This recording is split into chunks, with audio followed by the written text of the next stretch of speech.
Welcome everyone to Wine, Weed, and Whispers. I'm your host Taylor. And I'm your host Cass. I don't know how my camera got turned. Cause we was talking shit. I was mad. I was like that Riley. I'm mad. Oh my god, a chair. I'm mad. I'm mad. Girl, listen, them before the podcast conversations.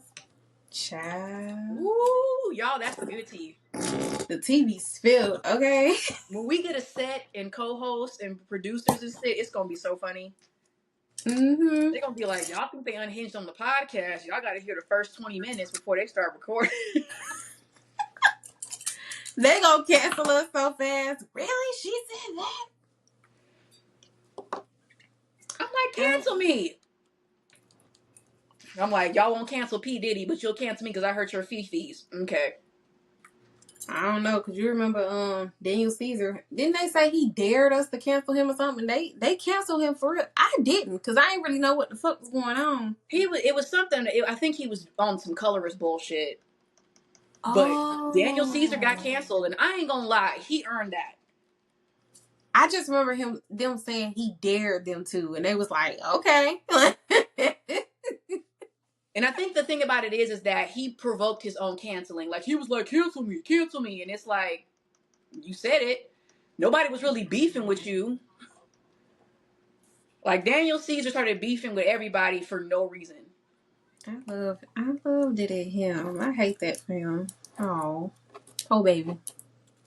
Well, quit talking shit unprovoked.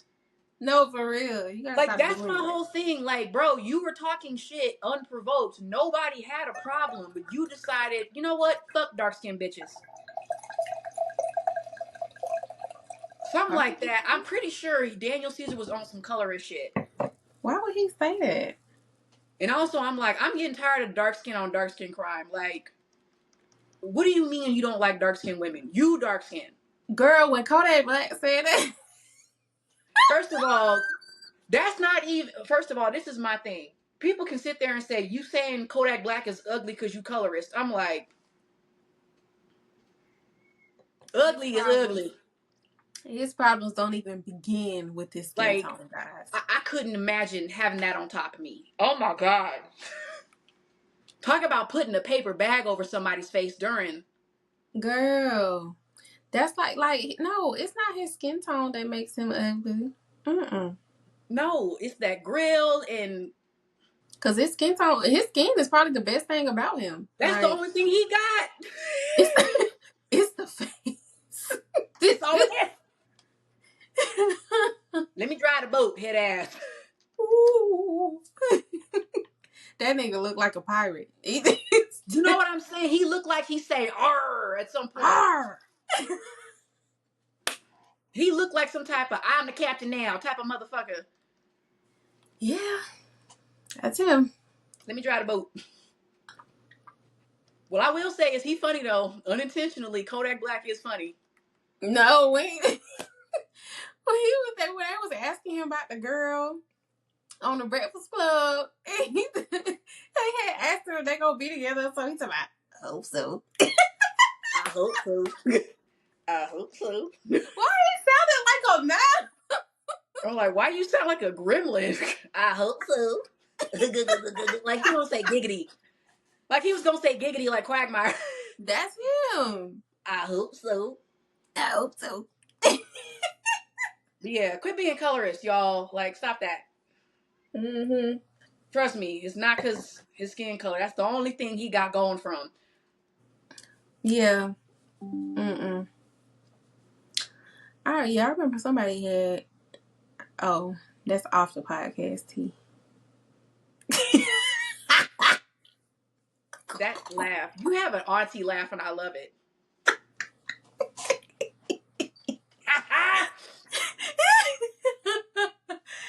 Girl, because I really be cackling. Like, yeah. Look, the big sister general laugh is what I say how black women laugh. Big sister general. I'm like, you ain't hear that laugh? For real. That's a black shit. Okay. Well, I'm drinking some cab today. Y'all see this one before. This is like an old faithful. Not old faithful. For Old real. reliable. I used to have an old faithful sneaky link. That was my That's real. thing. That's real. Hell yeah. Old reliable. If nobody else come, you go come, okay? Yeah. Bring the tools. Yeah. All In my right, what you own smoking? dojo.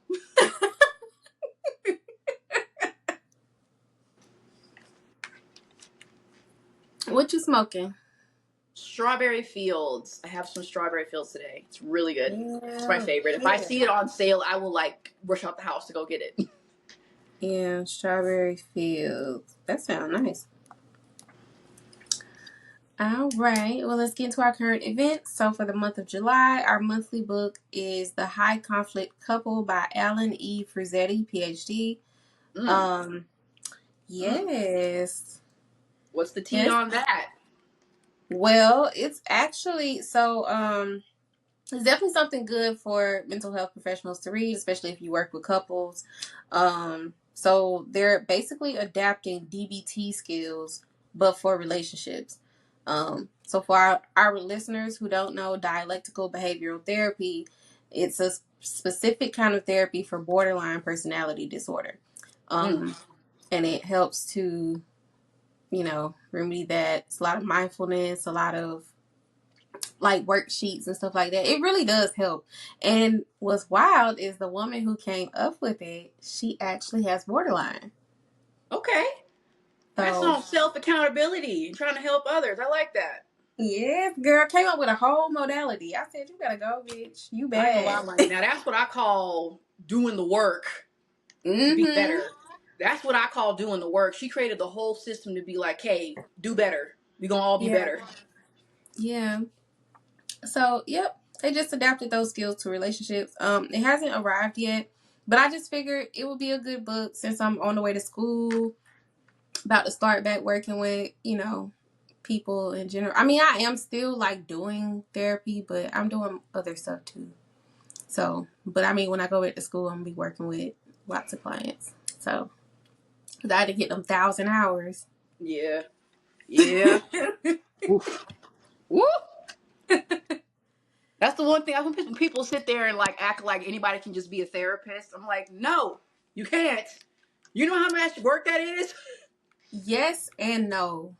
I'll say, yeah, like it's a lot of work. It is a lot of work, but at the same time, I do think a lot of people who probably shouldn't be in the field are in the field Yeah. because they are willing to do the work.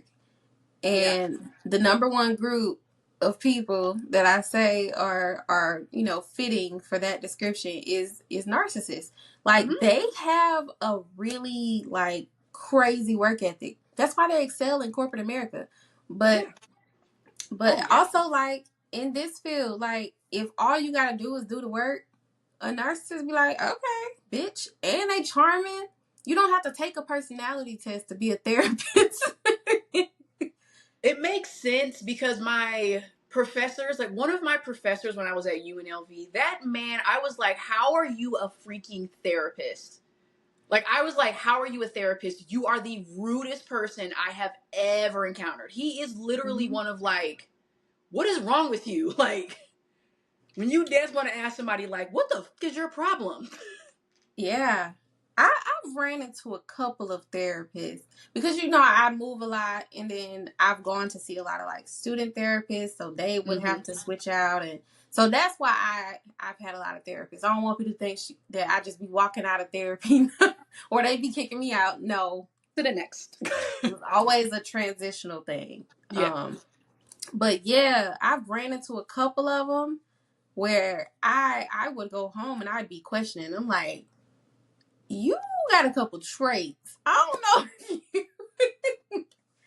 I'm know if you're aware. It's some scary people out there, man, and they're in the most like vulnerable careers. Like your career is to help people, and it's freaky. Yeah, that's what they want. They want people to rely on them, and what better supply than your own damn clients? Mm-hmm. But yeah, I think it's a good book to kind of like ease me back into, you know, the throes of academia. Well, Hold on. Yes, I sniffed my armpit, viewers. I don't want to hear it. I just want I to make sure didn't I'm see clear. it. I forgot I was on camera. Hold on. Oh well. Fuck you guys. I make sure I have good hygiene. I showered, and I was like, did I put deodorant on? I do that too. I be forgetting, and then I At have least to I like, care whether or not I stink. Some of y'all out here smell like hot ass and don't give a shit. and don't give a damn, and you know you smell that too. And you know you stink. Some people have Yeah. disabilities. You know what? Some people might. Some of y'all just don't wash your ass. And let's keep it a buck. Yeah, but also, y'all, well, while she's saying that and, you know, being very honest, let me also be honest. So I went months without shaving my armpits, just on some feminine shit. You know what I mean? I ain't got to shave my shit if I want to. So Yeah. I just decided to shave them for fashion purposes.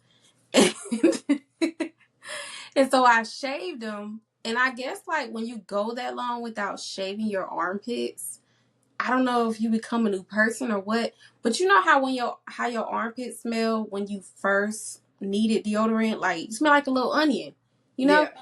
That's how they smelled. Before you shaved?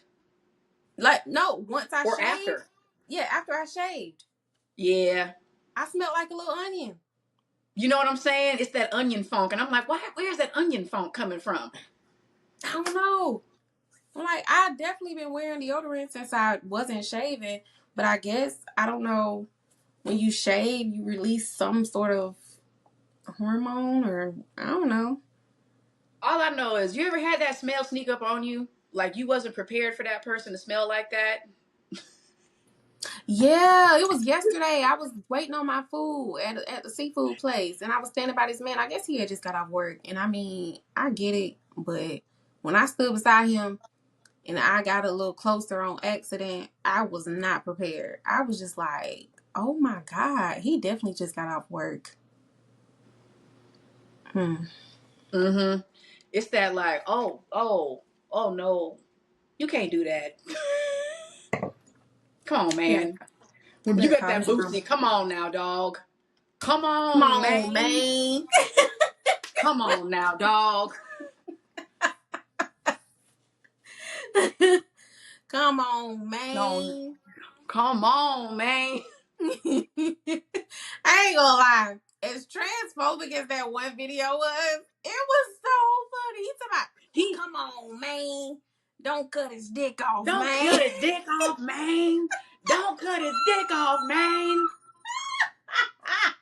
Like, I'm sorry, but like, Boosie's one of them transphobes where it's like, is it harmful? Yes. But the best way to combat him, history, is to laugh at him. Because what are you saying? What are you talking about? It's so funny. He was so concerned, and that's not even what was going on. Like, bruh. And I'm also like, chill, bro. Like, Don't cut his dick off, man. I'm like, y'all, do y'all know that like most teens or whatever, when they transitioning, like that is not the first thing they're doing. At the most, they're no. taking hormones. That's kind of like, from what I've learned from my trans friends, that's like at the bottom of the list. Yeah, for real. That's the last It's thing. it's like the last thing on the list. Like, it literally is like the last thing. Like, the end of And the that's quest. honestly for most trans people, like not even just teens, for most trans people, that is the last thing on the list. Like, top surgery comes before anything else, is what I've learned. Mm-hmm. And I respect that shit. Yeah. Cause I guess like with the bottom surgery, like it's risky, it's you know, and on top of Yes. that, the healing is a lot. Like It's your genitals. Whatever you have, it's your genitals. That's sensitive. I always thought, like, what is the healing process for that? Yeah. Like, to get a vaginoplasty, like, I'm like, oh my gosh, are you sore? Are And you it's like, I don't want okay? to ask, I don't want to fetishize, but it's more like, I just want to understand, like, let me into your world for a second. Because Exactly. people act like you're just walking up one day and being like, I'm trans. And I'm like, they go through a lot to become the person that they feel inside. Leave them alone. It's a long process. It's not, I'm like, why do you all act like it's this lighthearted decision for them? Like, I just woke up one day, decided to cut it off, and now I want to use the bathroom with you. Like, that's my No. main concern. Like, You know what I'm saying? Like, I'm like, that is a lot. Like, that's so much. And I'm like, does insurance cover that? No, right? Because this is America. We don't even let people have glasses for free. girl, they don't even want to pay for abortions. Like, when you need them. You know what I'm saying? Like, Right. Long story short, here at the Wineweed and Whispers, we are very trans allies, trans positive. So, yeah, period. Yes. we laugh at transphobes over here because it's stupid. It's so stupid. They are so obsessed with what's in other people's pants. And I'm like, do you not understand how weird you are? That's what be the dumb shit. Like, it'll be one thing if it's just like, oh, that just turned me off. No, y'all be whole ass obsessed with them. Like, well, why do they do It's that? so. How does it work? I remember somebody was like, we need to have like checks in school. And I'm like, so you want to have kids show you their no parts to make sure everyone's in the. You don't see how this is like not acceptable? It's now we treading on, not even treading. You're literally running into pedophilic territory. And I'm sitting here like, I'm not worried about the trans people in this situation. It's not them that's the problem, baby. I'm like, oh, I'm not worried about the trans person. I am worried about you. You, my What do friend. you mean? Yeah, like it's weird how transphobes like it's. I remember somebody said transphobia is the mental illness, and I believe it. It is.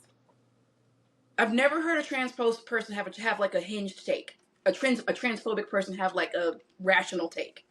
Yeah. That wasn't like slippery slope.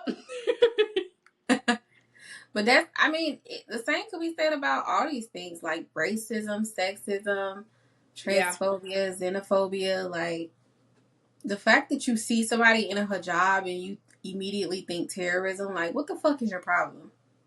Nigga, do you know that they knew?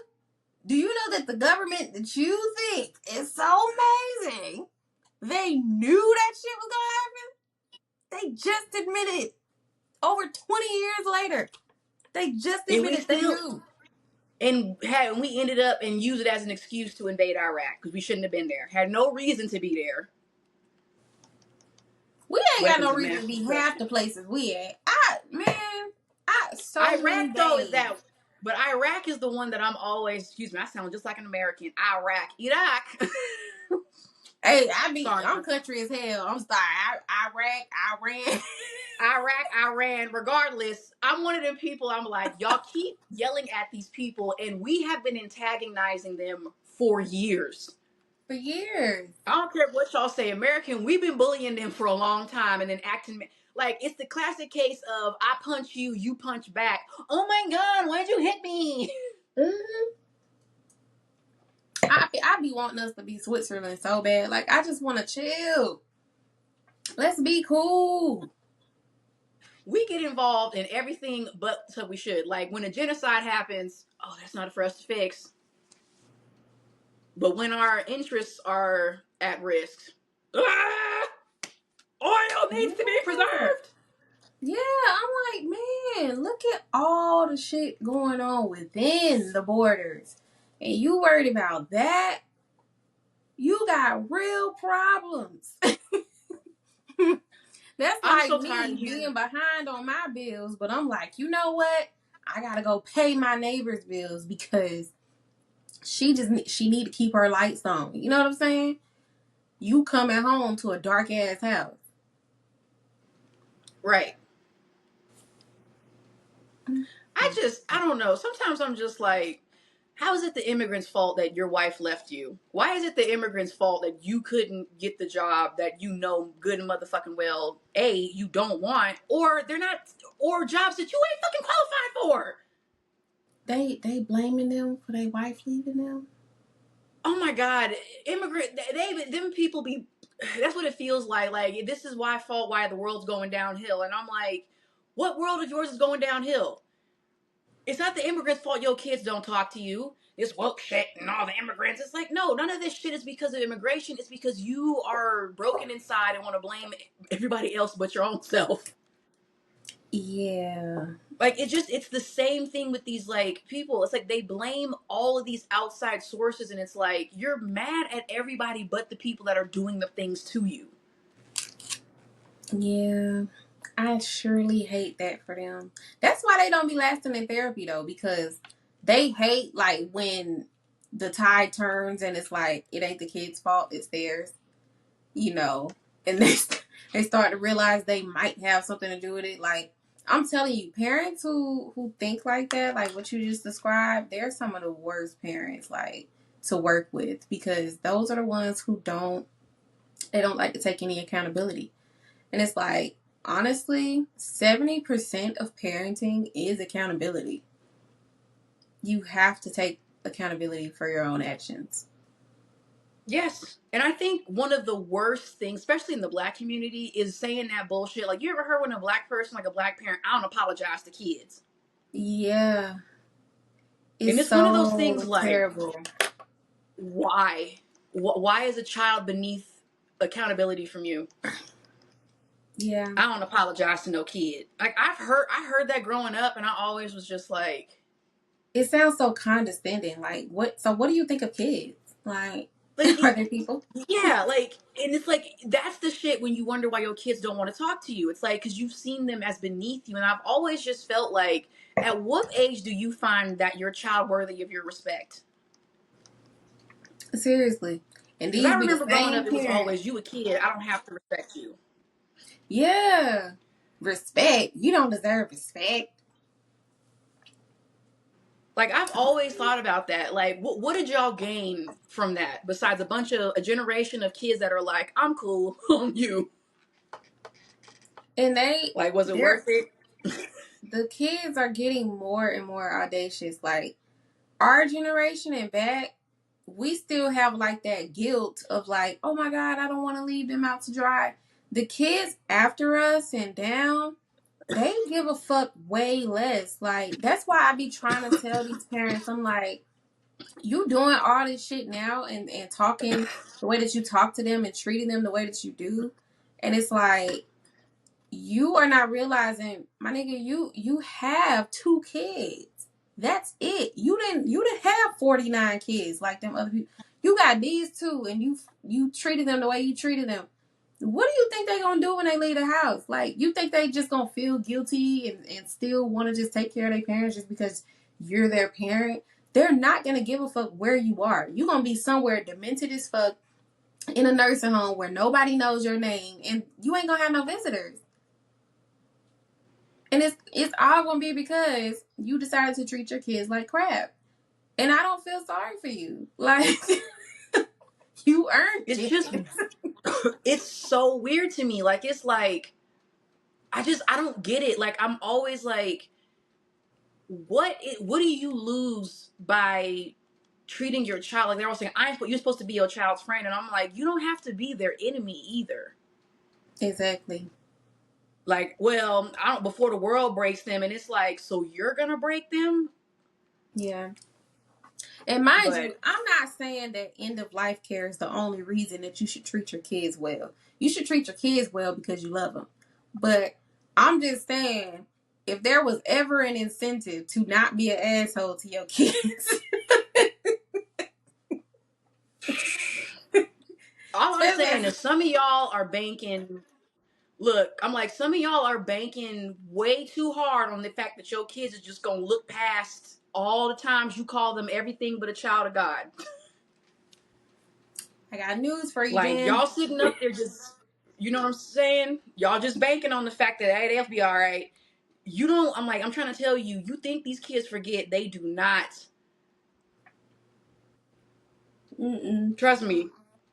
My dad know he ain't gonna get away with shit with me. I'm gonna be like, we gonna run that back to X, Y, and Z, or we need to talk about this.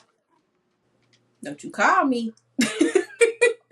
I'm one of them people. I am a big thing. One thing I am big about, don't call me unless it's an apology. We ain't making no strides forward until you apologize. It's only so long that you got to apologize with me. Exactly. After a while, you just gonna deal with your consequences. Yeah. I It's a don't care. few people. It's a few people that I'm like, you can keep that apology. I don't even want it. Yeah, I just don't care. Like, cause my thing is, if it takes you so long, like so many years, you know what I mean, and then you apologize when you're prompted, like you ain't learned shit. You don't think you did nothing wrong, and Nope. quite frankly, I don't need that in my life. So I don't say, y'all treat your kids right. You want to be somewhere nice. You want some good treatment. You're gonna end up by yourself. Are my kids here today? No, No, Sarah. sweetheart. She ain't here today. I hate that. Hate that for you, but maybe you shouldn't have called her up. Everything but, again, a child of God her whole life.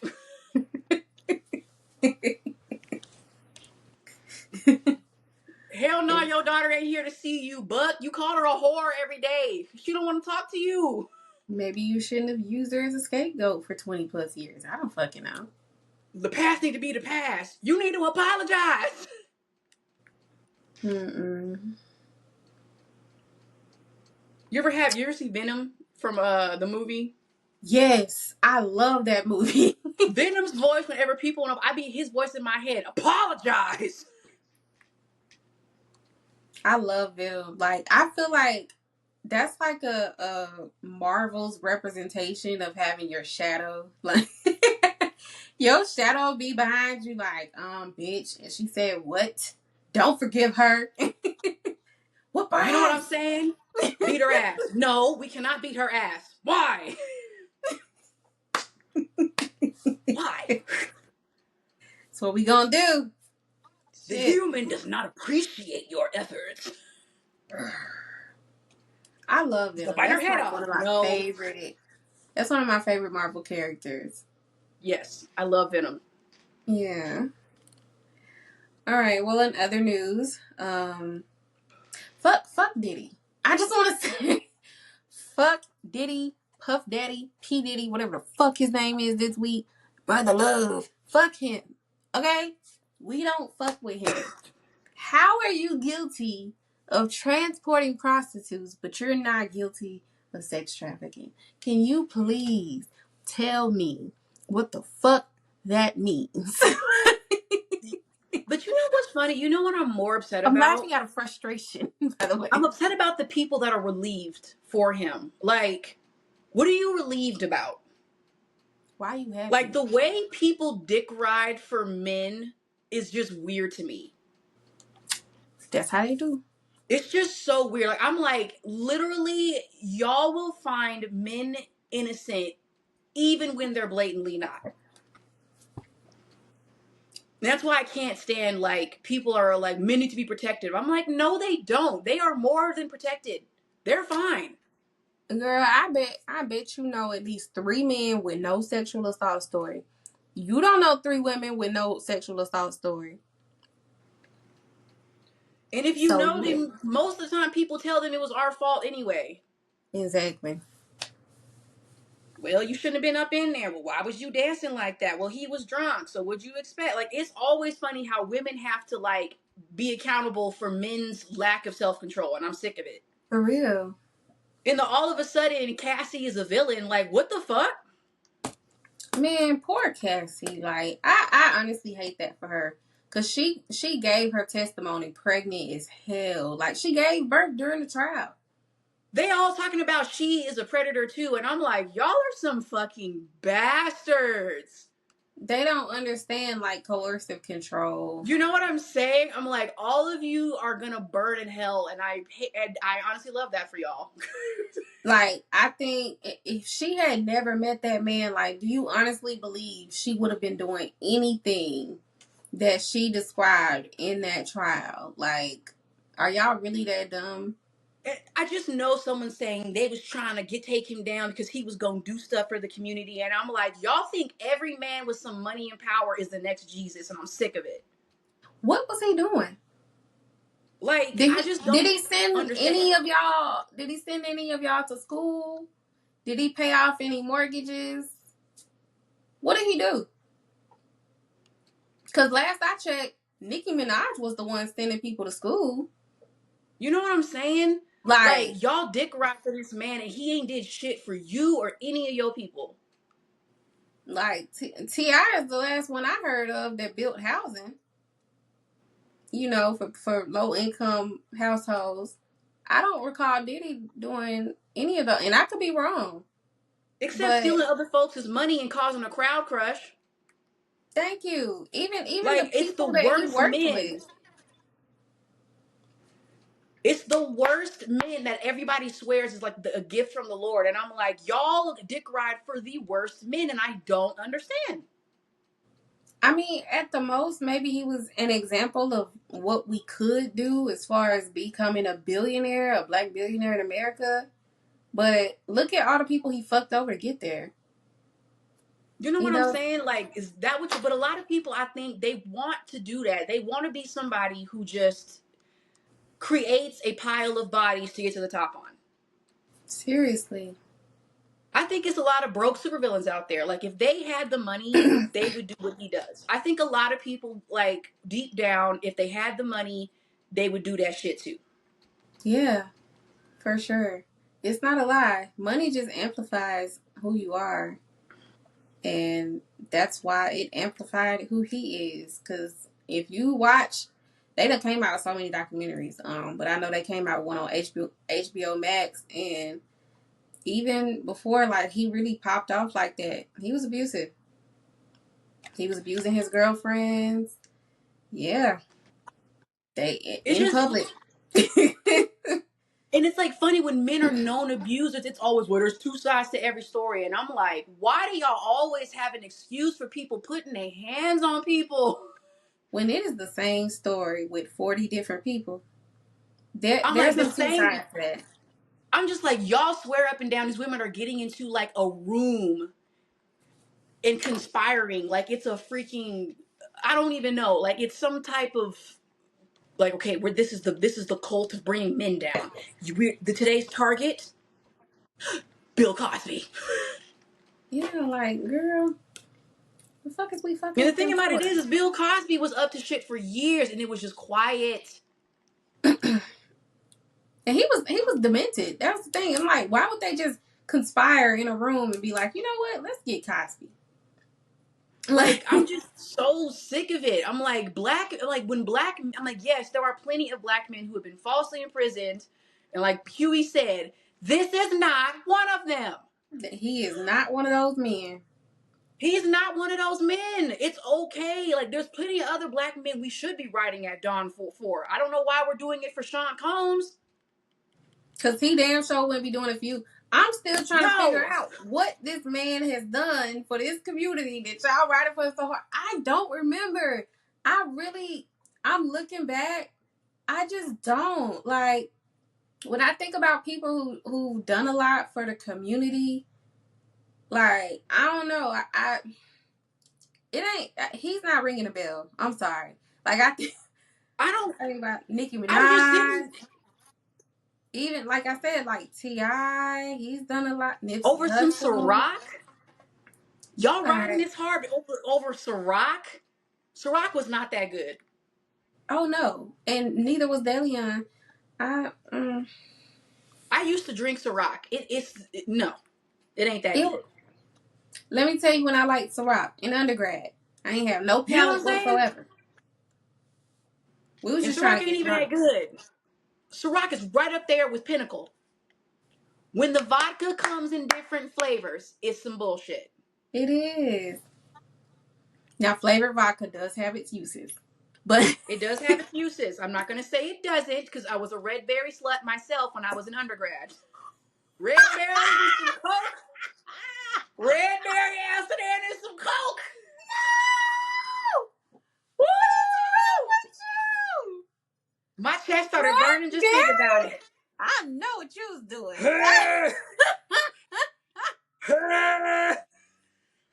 She said I was a red berry slut myself. No, I used to love red berry. It was something brown, and they had like a red berry. Was it Paul Masson? That book, girl, that shit used to be. I could never drink that again in my life. I think it was Paul Masson. Well, shit, I'm laughing so hard because Gen Z done brought back Mad Dog 2020. Okay, let's go for them. And Character I was like, building. look at y'all. Okay. Character building. They That's got some Gen good X go stuff. like, Mad Dog, wait a minute. I'm proud. I I feel like like that. what Mad Dog is to Gen X is what Four Locos is to millennials.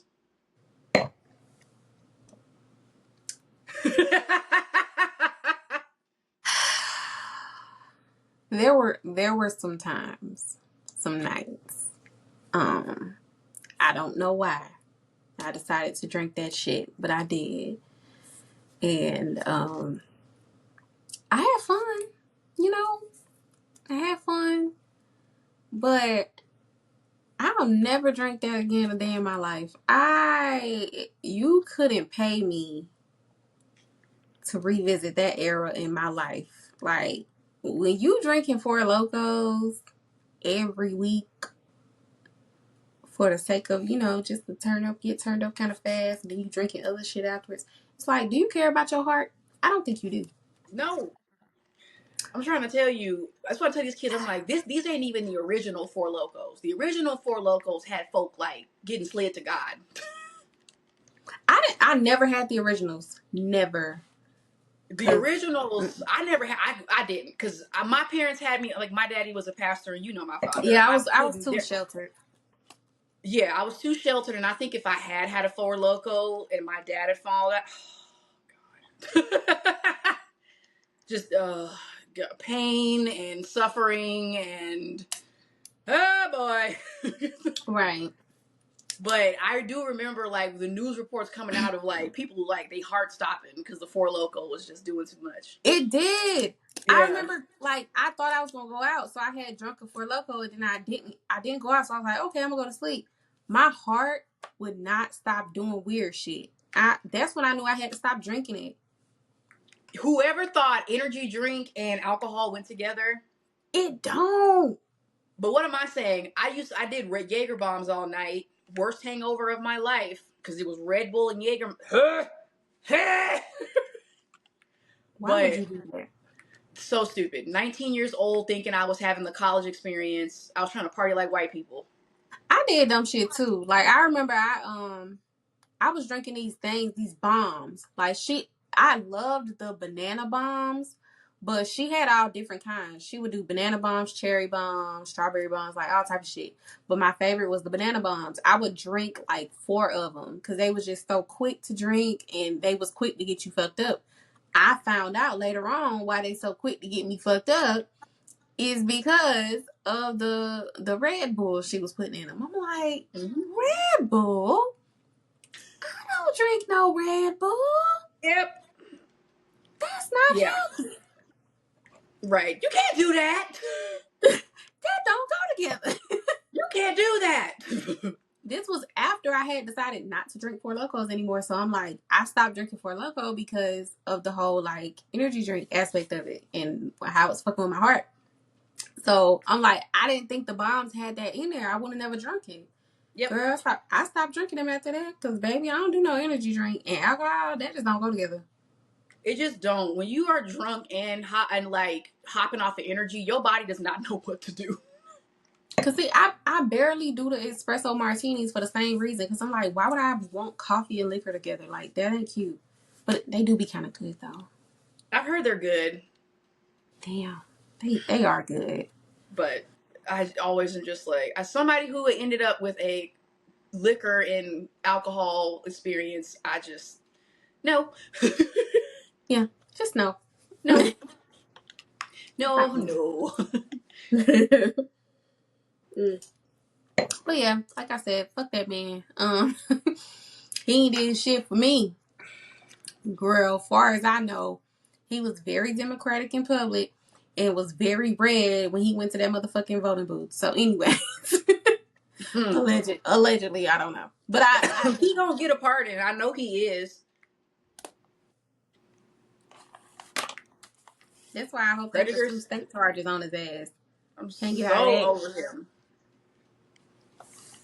I hope they do those state charges just like they did Robert.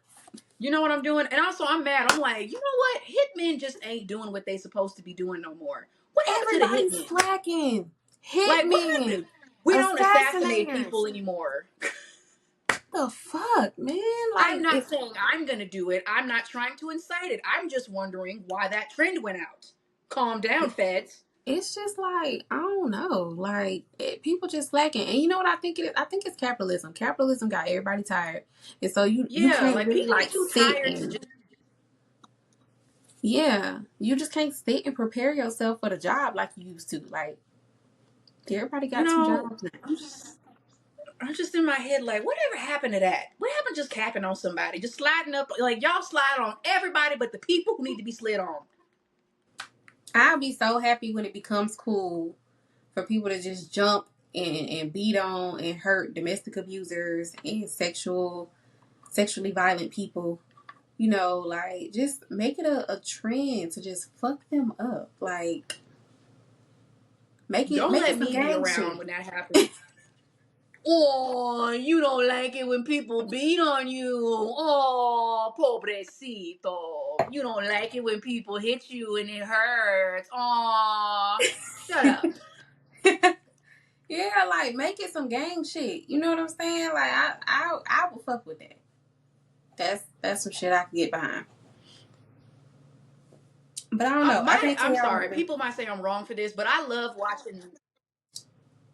I love watching sons beat up men that have hit their moms or hit their sisters. When I see that shit happen and then they start crying, I'm always like, why are you crying?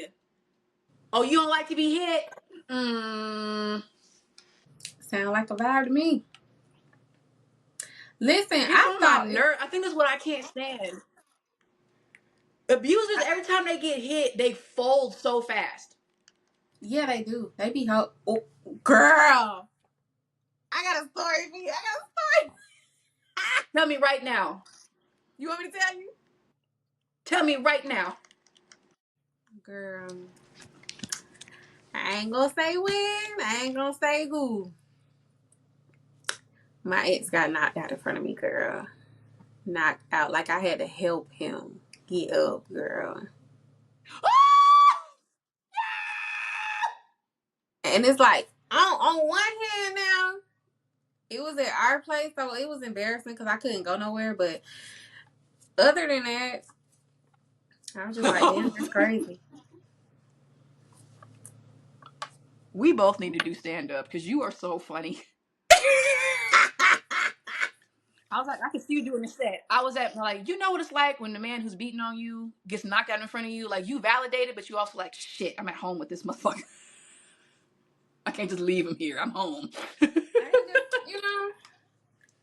but I was just saying, because it was kind of like that.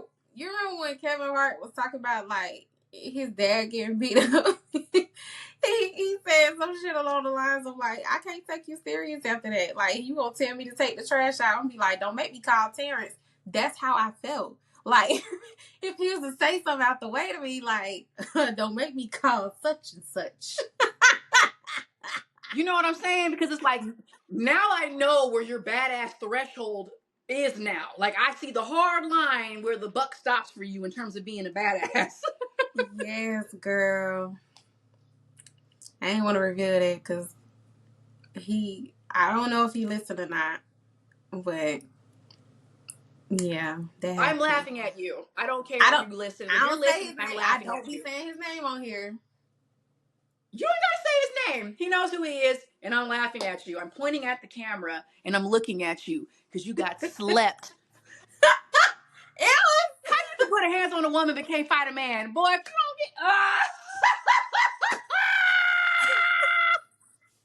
Cassidy, when I tell you it didn't take long. Like it was maybe he got hit 3 times, but it wasn't that long. Oh, come on, get your chin up. It was like a 3-piece, like, and then it was a slow motion fall, like all at once. His whole body hit the ground all at once. That's one of them. I'm just gonna push him down to do the rest. Get down, just lay down. And then, like after the fact, like a couple days maybe, like he had the nerve to like low key get mad at me talking about why you ain't stop it. I tried to stop it. I told you to leave him alone. Come in the house. Y'all took y'all shirts off. I said I'm finna close my door because y'all ain't finna fuck up my furniture. The hell? I paid for that furniture outright and I ain't get no fucking warranty. No. Y'all ain't finna fuck up my furniture. I love how men get mad at us for wanting them to jump in our fights and protect us, but let us just stay out of their business. I just said, like, I was just like, y'all determined, you know, to fight. So, do y'all. Like, not the once the man niggas being take like, their where was shirt you? off, What the? once the niggas take I'm their not shirt off, stopping a dude fight. I'm leaving. This is the thing about men fighting. Somebody gonna get slept or somebody gonna get hit real good, and then it's over. Dudes know how to stop fighting after a while. Yeah. It's girls that I'm like, no, because we're all gonna get arrested if you start. Yeah, like, because I don't know how to stop. Once I get started, you probably gotta push me off the person or whatever the hell. I don't know. But That's why I'm glad you're shorter than me, because I'm gonna just sling you over my shoulder like yeah, a just double do back. that. That's enough. And that's enough. Come on, Taylor, we're going home. It's giving very much early seasons of Love and Hip Hop. Like, No. That's why you need a tall friend to be like, nope, that's enough. Come on, we going home. yeah, it's giving Flavor of Love. Of reunion. Yeah. No, Taylor, please. Taylor, please. I don't want to go to jail. I can't do jail. Look at me. You look at me. I You think so I'm gonna do can't. well in jail? The nutrients alone, the lack of nutrients, I can't. That don't work I for me. figure out I can navigate the people. The food is Yeah. my problem. That's the problem. It's the food. Fuck the girls. Because I learned the big rule in prison is you just don't let nobody punk you. Don't go in there and purposely start a fight. But if somebody ganks your food, make sure you get up and you try to beat their ass. Even Yeah, if fuck you 'em up. lose, just let people know you're not going to get punked. Exactly. I was Just like, fuck I them can up. deal with that. I can take a few good licks. I'm like a good little tray upside the head in the mess hall. That should make people understand, okay, she not to go and play with you. Yeah. Maybe join a little group in there, a little gang or something. You know, you'll be good. But the You food, know? that's going to be the problem. That's what's going to You have know what me I'm saying? And then you take in the my fetal food, it's position on already the floor. nasty. Now I'm really going to beat your ass. Imagine beating somebody up about a PB&J with way too much peanut butter. No. Mm-mm. No, because if Yeah, it's that's why I anything don't do like the jail. school PB&J, it's way too much peanut butter. I'm allergic to peanut butter. That's the problem. Oh, yeah. I always forget. I know I can't make you no food because I stay forgetting about your allergy. Oh, you're fine. Hold on a second.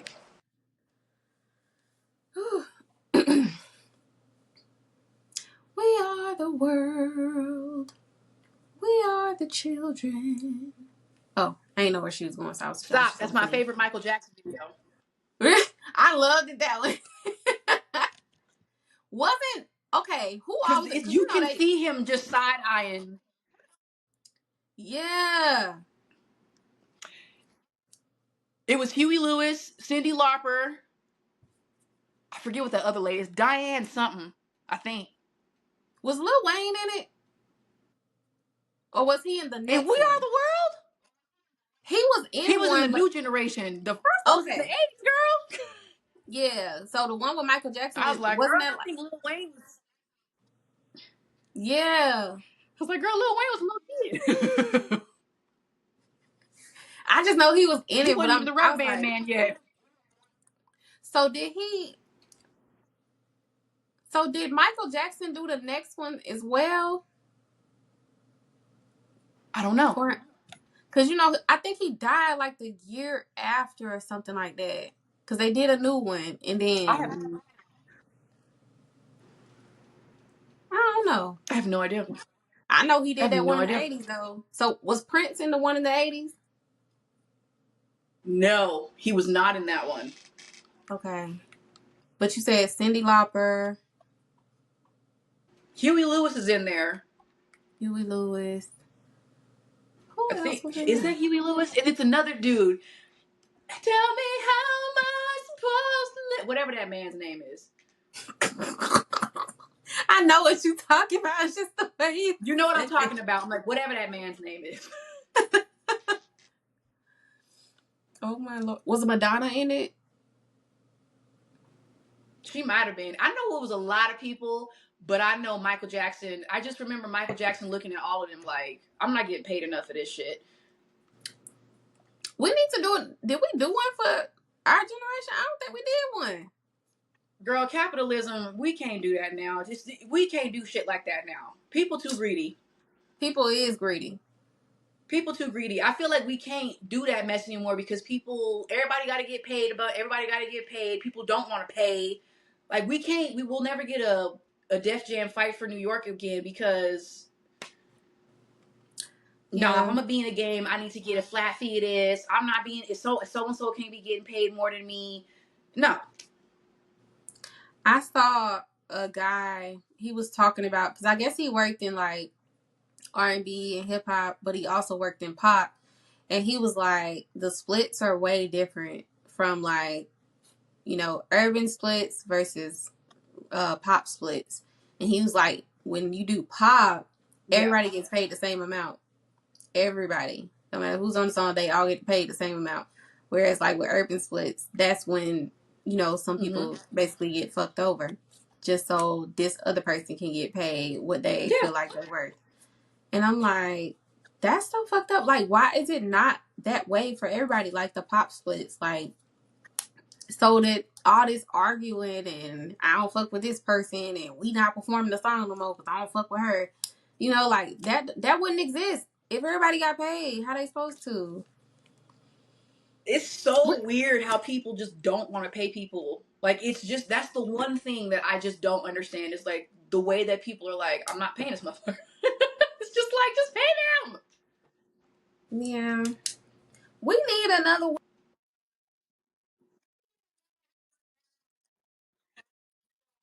But I also think,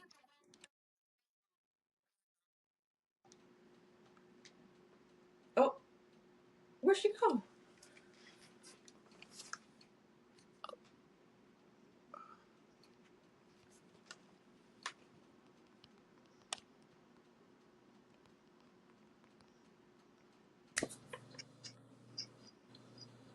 That was weird. It was. What was I saying? I was like, well, oh. Well, yeah. Because I was saying that we're due for another one. Another We Are the World. We are, but I think that we done traumatized celebrities because we got so mad at them when they did Imagine during the pandemic, and we was like, shut up. What they did? What? What they did? Remember when they sang Imagine when COVID happened and everyone was on lockdown and folks were losing their jobs and everybody was freaking out, and then they all did a little Imagine video and everybody got mad? I actually don't remember that. No. I guess I was Bruh, freaking out too much. to this day, I remember that because I think we scared celebrities. We were like, go sit down. We do not want to hear about rich people's problems right now. I know a lot of people was just pissed at them because they like, okay, you can't come out the door like that's not a bad thing. You got a big ass house. I remember I that. do. I remember that because I remember Sam Smith posted that picture of them crying, and people were like, "You up there upset because you in lockdown in this big old house? There's people on lockdown in a studio apartment with 5 people. Shut up!" I was like, boy, I'd hate to be rich right around now. Like, you got to be quiet. Like, if you were like, rich people piss people off fast during the Yeah, you can't even pandemic. be sad in public. Let them people be sad. That's People hilarious. being rich during the pandemic was ooh. Damn near a sin. That was a sin. You better not make a peep about a problem you had. You better talking about your damn eye hurting. I don't care what it was. They was like, I don't want to hear about you rolling your ankle right now. They hated them. Oh my lord. Oh my gosh. There's going to be a documentary on that entire year because it was a moment. The reason why I liked them during the pandemic was their TikToks because they had access to make some really nice TikToks. And so I was like, that was very entertaining for me. So I was happy about that part of it. Yeah, for sure. Definitely me. I was like, listen, you're going to be rich. You're going to entertain us. Do something. That Hell. was my thing. Entertain us. Come on, entertainers, entertain us. Entertain the plebeians. Keep our spirits alive. Shit, do something. All right. Well, who'd you want to smoke with this week? I would love to smoke with Angela Davis Hell yeah. and have a discussion on feminism, misogynoir. Like, I would love to just sit with her and talk and just discuss the state of the black woman, especially in America right now. No, And I for would want to real. ask her, like, between now and your time, has anything changed for the better? Or are we still being treated the exact same as we were all those years ago? Yeah. I mean, according to her book, hell yeah. Well, one of her books. I read Women Racing Class, but she has way more books. But, yeah. Yeah. I don't know. I remember somebody tried to do a gotcha and say, like, Angela Davis is descendant of slave owners too. And I remember black people, we were like, we all are, but you want to know why?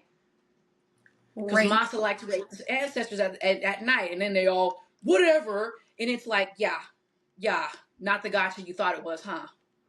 But that was stupid anyway. Do you really think a slave, an enslaved person, is consenting to sex with a slave owner? Like, be fucking honest. I remember when that came up, and I remember those freaking MAGA people were saying that, and we were all like, yeah, in the historical context of it is, and then they got mad because it's like, yeah, it's not like we didn't. Why are you acting like we were held on the same pedestal? My thing is, even if they thought that they were consenting, it's still coercive in nature. So, Because you own them, you're property to that person. That's not consent. You can't consent when you're basically like, you really think that they was gonna be able to say no? so that was stupid anyway. I honestly, I just wish that like people who were like racist, sexist, or whatever, I just wish that they were like actually formidable opponents in a debate. They're not. They're just That's what makes stupid. me so mad. It's like I really Because it's spend so so much stupid. time debating with an imbecile. Like, That's why it's so funny. Because after the election, like, there was the mass blocking of, MAGA and all that, and they got mad. If you block me, I win. But I'm like, people are tired of talking to stupid. And if I'm telling you 2 plus 2 is 4, and you're telling me that that's fake news, I don't want to talk to you. I'm not about to sit over here and raise my blood pressure because you have to be right. So yeah, go be right. But you're going to go be right by yourself. exactly. Nobody has time for that. Like, nobody wants to deal with that. I hate that. I wonder what a vacation is like for like a MAGA person. Apparently they went to Mexico and tried to start stuff over there, and then they got their ass whooped, and then the other Americans was like, y'all can have at it.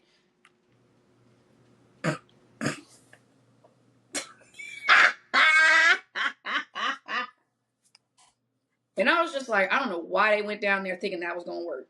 Why would they even go there? You hate them. That's To my go, thing. They love going places with people that they can't stand. Why do you hate peace so much? it's like you hate us, like you hate people so much. Like people that are MAGA that go to Mexico for vacation, I'm like, why? You hate Mexicans? No, I just like them when they're legal. I'm like, no, you don't. Because you assume every Mexican you see is illegal. You're racist. Mm-mm. That's ridiculous. Mexican. You think every Hispanic, y'all think every person that ain't white is illegal. No, for real. And it's like, you bitches are the ones who came here uninvited as hell. I always say, they say, well, y'all are, I remember they tried to say that black people were colonizers too. And I'm like, you can't call kidnapping victims colonizers. Yeah, bitch. What the fuck? I ain't choose to be here. Honestly, I'm like, you know what? The fact that we're now officially stuck with y'all is the best punishment for racists. Blame your grandpappy for why we here. We did not ask to come here. So guess what? Now you're stuck with us. You didn't keep records. You treated us like cattle. So now we don't know where we're supposed to go. So now we're here. Get over it. Yeah. That's what you get for treating people like animals. You didn't want us to read. We still read. And we read better than you. You didn't want us to get no money. Still did that. You didn't want us to be more talented than you. We make way better music, way better movies, way better every fucking thing. Like, just way better food. I'm still laughing. Y'all sat there. We had a Black Wall Street. They got mad and tore it up. We tried to do better. We tried to segregate ourselves from y'all. Y'all kept coming over and being like, no. Like, they don't know how to leave nobody alone. And that's the problem. Like, y'all don't want us around, but y'all don't want us to, like, do well. They want you to do well, just not better than them. But ain't that what they be saying? They said that there's... Say what? I was saying, ain't that what they be saying? They want you to do well, but not better than them. Right. And they said, I think they said the difference, the types of racism is that they said, like, the Southern racism is like, they don't care how close you get as long as you don't get too high. And then Northern racism is they don't care how high you get, but don't get too close. Yeah. And I can see that. The Southern, yeah, that Southern reference is definitely right. They don't like for us to be successful at all. Like, they try every way that they possibly can to get in the way of that. Like, do you know how hard it is in the South to get a liquor license? I believe it.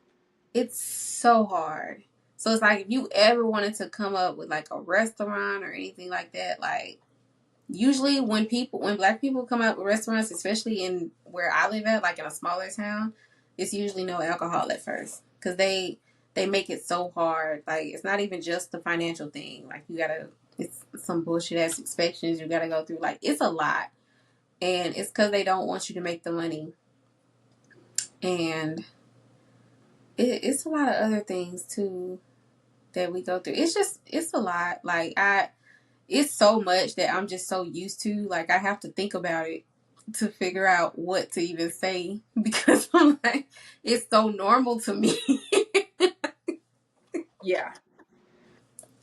Yeah. Yeah.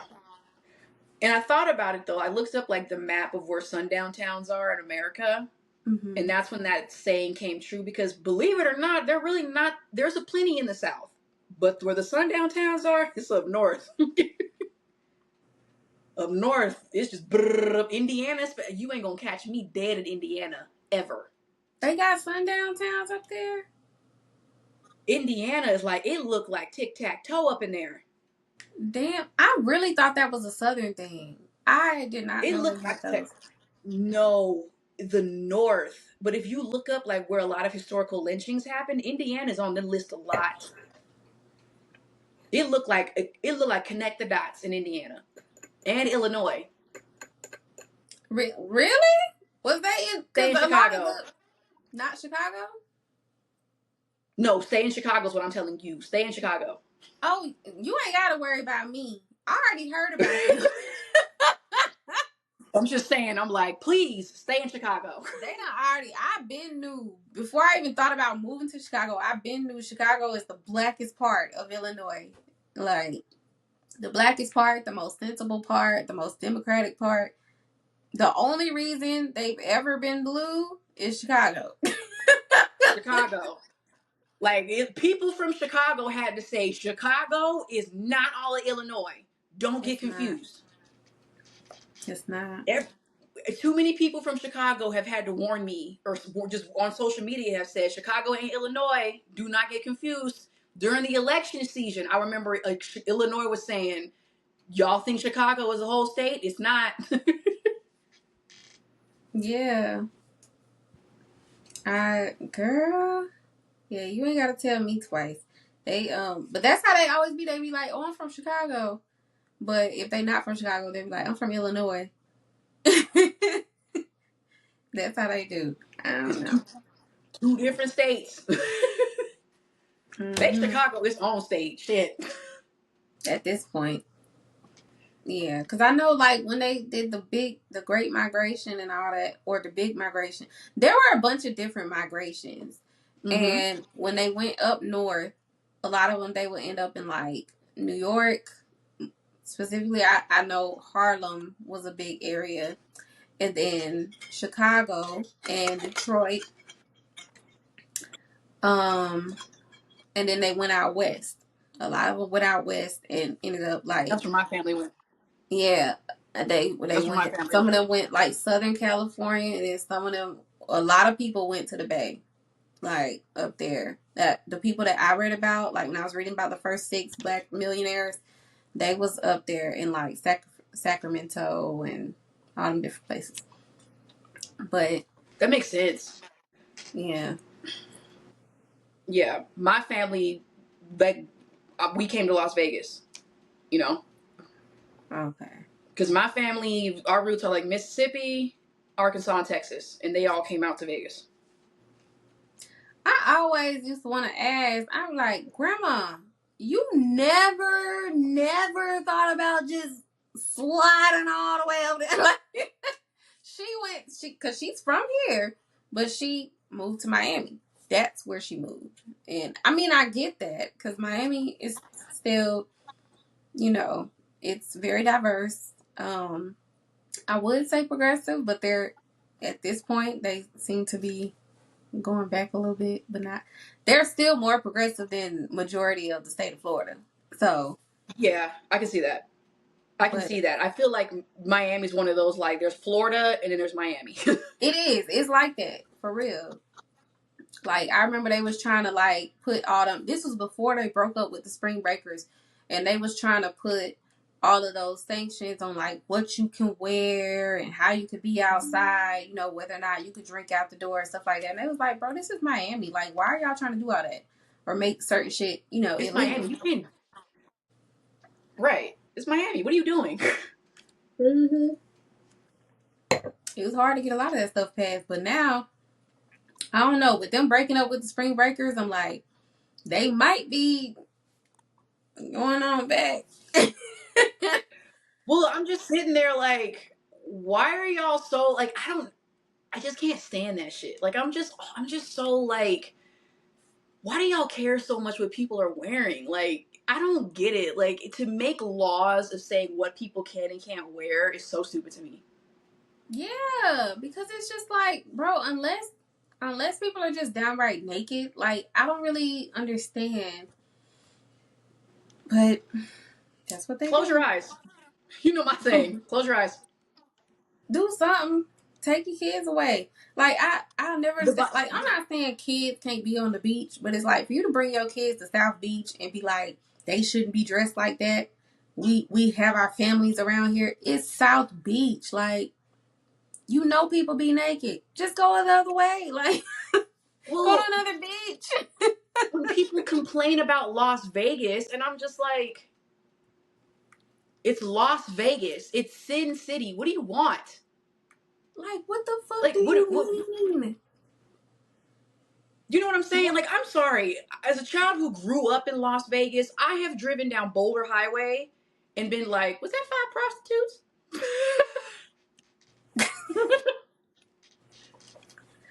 Oh. Girl, You drive down Boulder Highway at the right time of night, and you're gonna see some leopard jackets and some very short dresses. it took me a while to get to a point where I know prostitutes when I see them because I just wasn't used to that. I just, I grew up in a very small town. Like, shit is separated very intentionally, okay? So if you're not in that lifestyle, you don't know what it look like. That's just pretty much, that's what it is. So, like, when I did leave, like, it goes somewhere like Las Vegas, I'm like, oh, they're everywhere. You know, like, this is them. You know, the possibilities are everywhere. They're endless. I mean, I was in a Barnes and Noble one time, and it was two with a trafficker is what we say now. But two with their trafficker in the middle of a Barnes and Noble. Daddy, can I get this book? And I remember my mom was like, "Oh God, Kathy, come on." My chest. It was a lot. It was a lot. I mean, it was. And then I was also like, why are they in the? You just don't expect them to be in the bookstore. You know what I'm saying? Yeah. Did she Which I'm explain it like, to you? Like, how did she explain it to you? they didn't. I kind of just, I think I was like old enough to where I was like, oh, oh, real life is happening over there. Oh my gosh.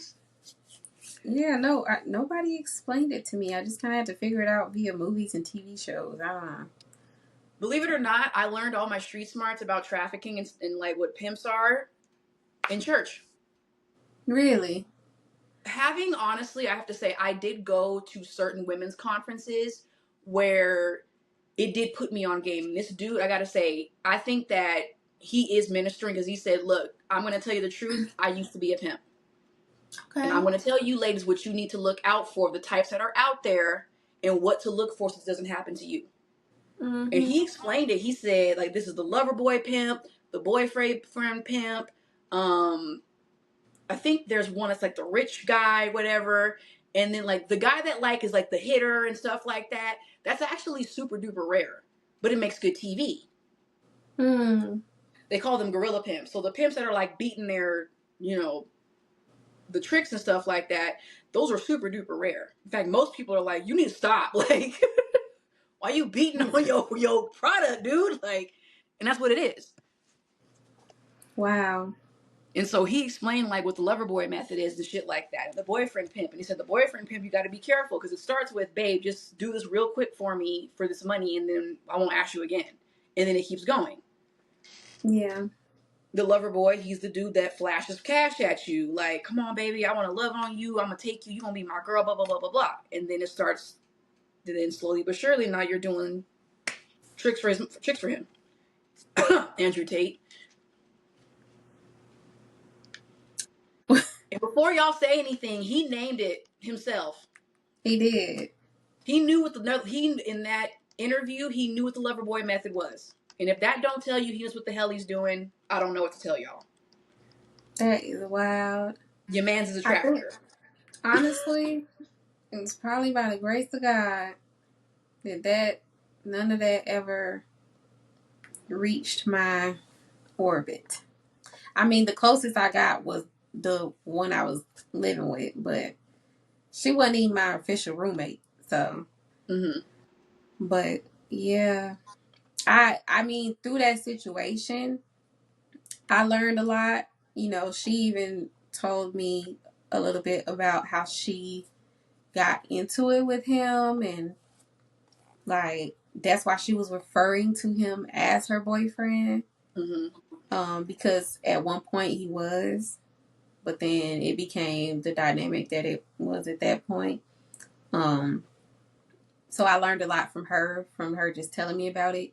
And then like my boyfriend at the time, I will say that he definitely told me about it too, like how Mm-hmm. dudes would do that.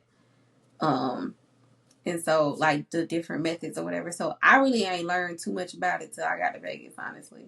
Cause I told him, I was like, I didn't think pimps existed no more. Like, it's too many ways to pimp yourself out, for people that have pimps still. So I didn't think they did. But he You was ever heard like, of no, the? you still do. Did he ever say the term on the blade?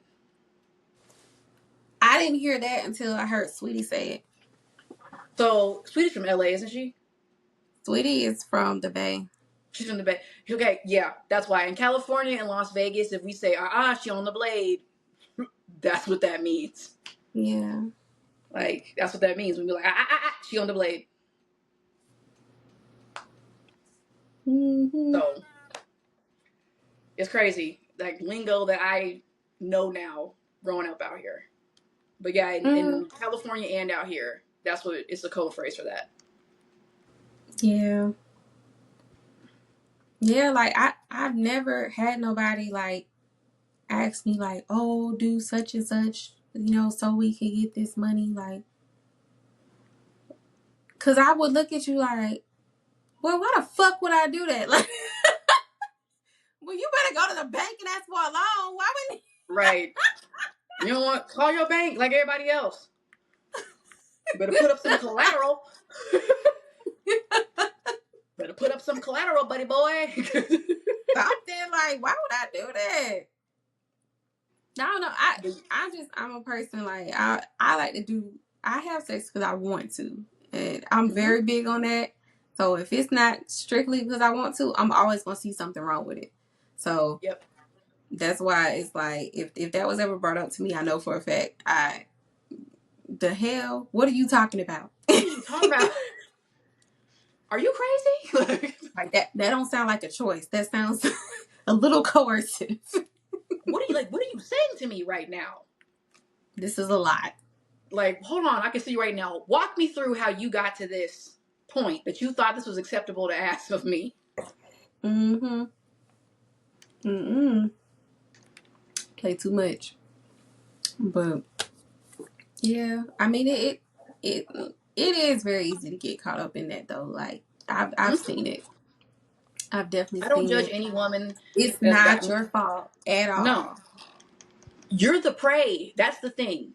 You don't blame the prey for being prey. You blame the predator for preying on them. Mm-mm. Like Yeah. that's what's fucked up. Like nobody asked for that. And Yeah. I'm sorry, over here in this podcast, we blame the predator. We do not blame the prey. The predator could have easily avoided all of this if they would just not done what they did. And period. Yeah. Why the predators always be broke? Like I can't. Why are you so broke?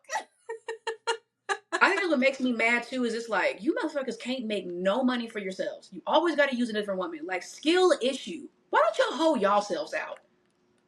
Something. They Do never want to hold something. themselves out. Yeah, no. Mm-mm. Better go be a gigolo. Yeah, the bitches, the older women, they paying for that type of stuff. You better go out there and get you some So like, if y'all don't go be gigolos and quit bothering women, lazy, money. lazy. That's just lazy.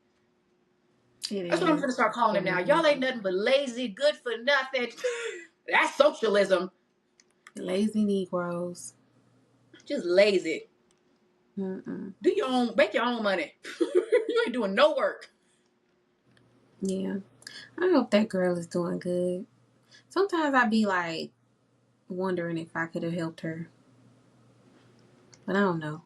I'm It's a not. tough situation to navigate, and not a lot of us are equipped with that. Yeah. Because it all hit me at once. I didn't know what the fuck was going on. Like, I was just like. It sneaks up on you. Usually, I told you I was in a Barnes and Noble. Yeah. I'm in the young adult section, like, wait a minute. What's going on over here? I was just like, damn, what if I would have just hid her in my closet and acted like she wasn't there? I don't know. You're so sweet, Taylor. This I earth don't is know. Like, I just be thinking about it, but I'm like, at the time, you know how when your nervous system is all hyped up on like survival mode and Your synapses are just doing the little thing. So I think I was just focused on getting that motherfucker out of my house. Makes Like, sense.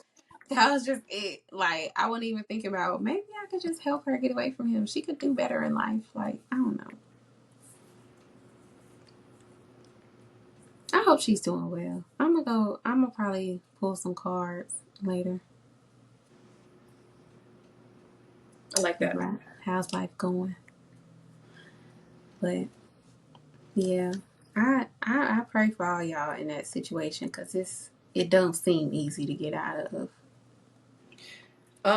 I will say I'm gonna boost my mom's nonprofit that she works for. It's called Refuge for Women. It is a Christian nonprofit, but she works with helping trafficking victims get back on their feet.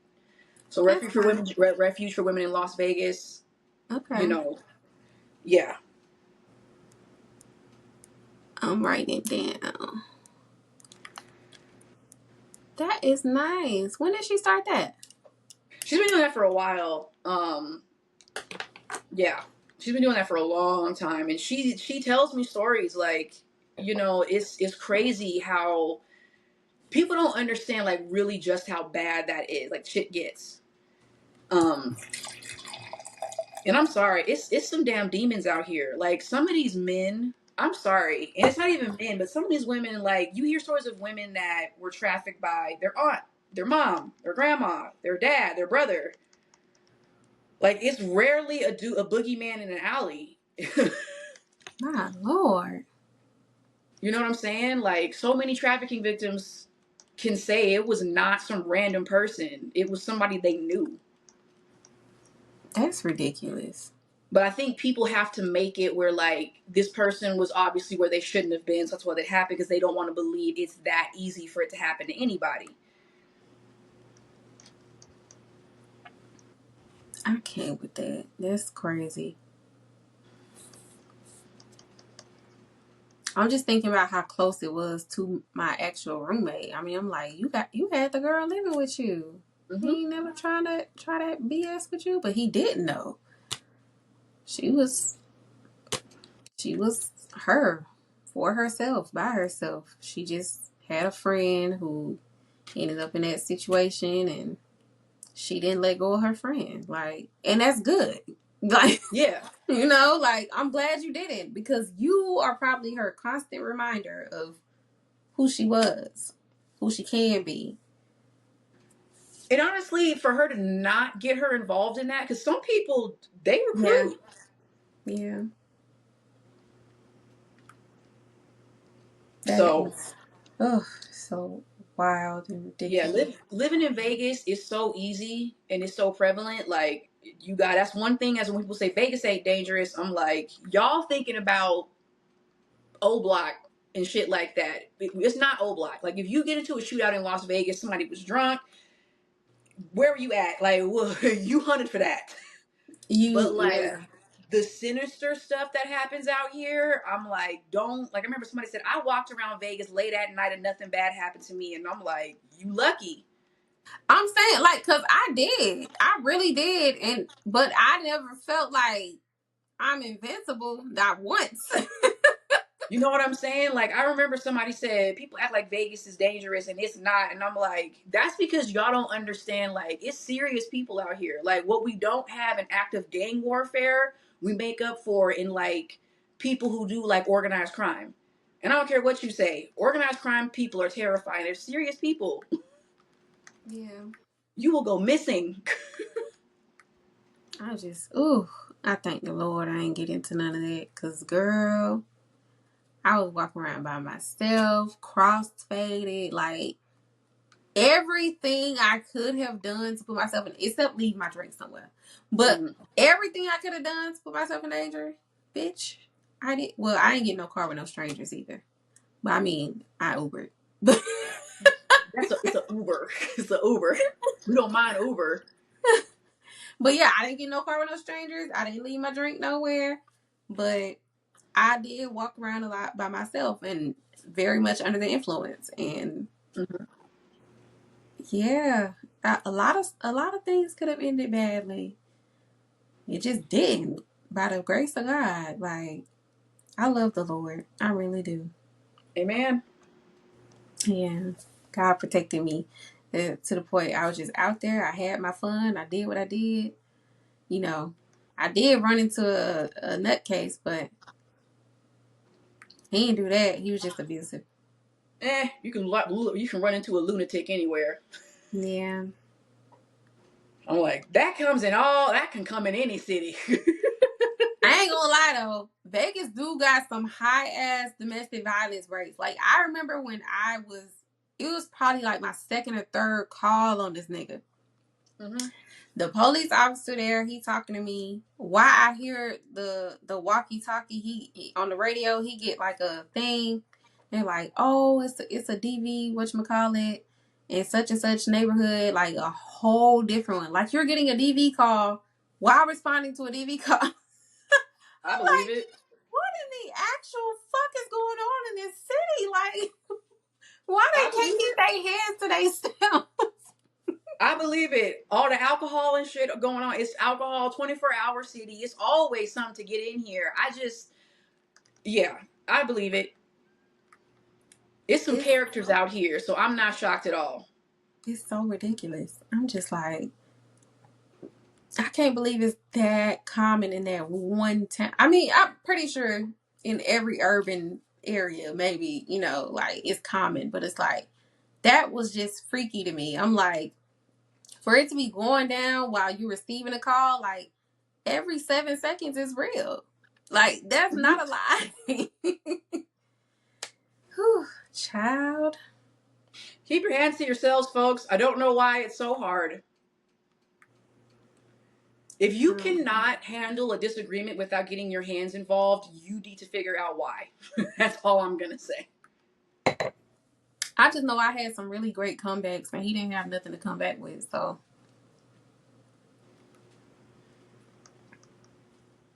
Like, I'm smart. What you expect? You know what I'm saying? It's just, sometimes I'm like, you know what? I'd be mad too if I knew that I was stupider than the person that I'm trying to put down. And that motherfucker knows I'm stupid as shit. I'd be mad too. You might have bruised my arm, but I bruised your ego. My words will live on in your soul. You're gonna marinate on that tonight. You little dipshit. I fucked you up, didn't I? No, but that's what I know. That's what I know. He would say that too, like, oh, if you wouldn't have said that, I would have done it. Like, girl, just say something worse. Just say Duh. something worse. Say something worse. Like, so you Like gonna it's hit me because you stupid.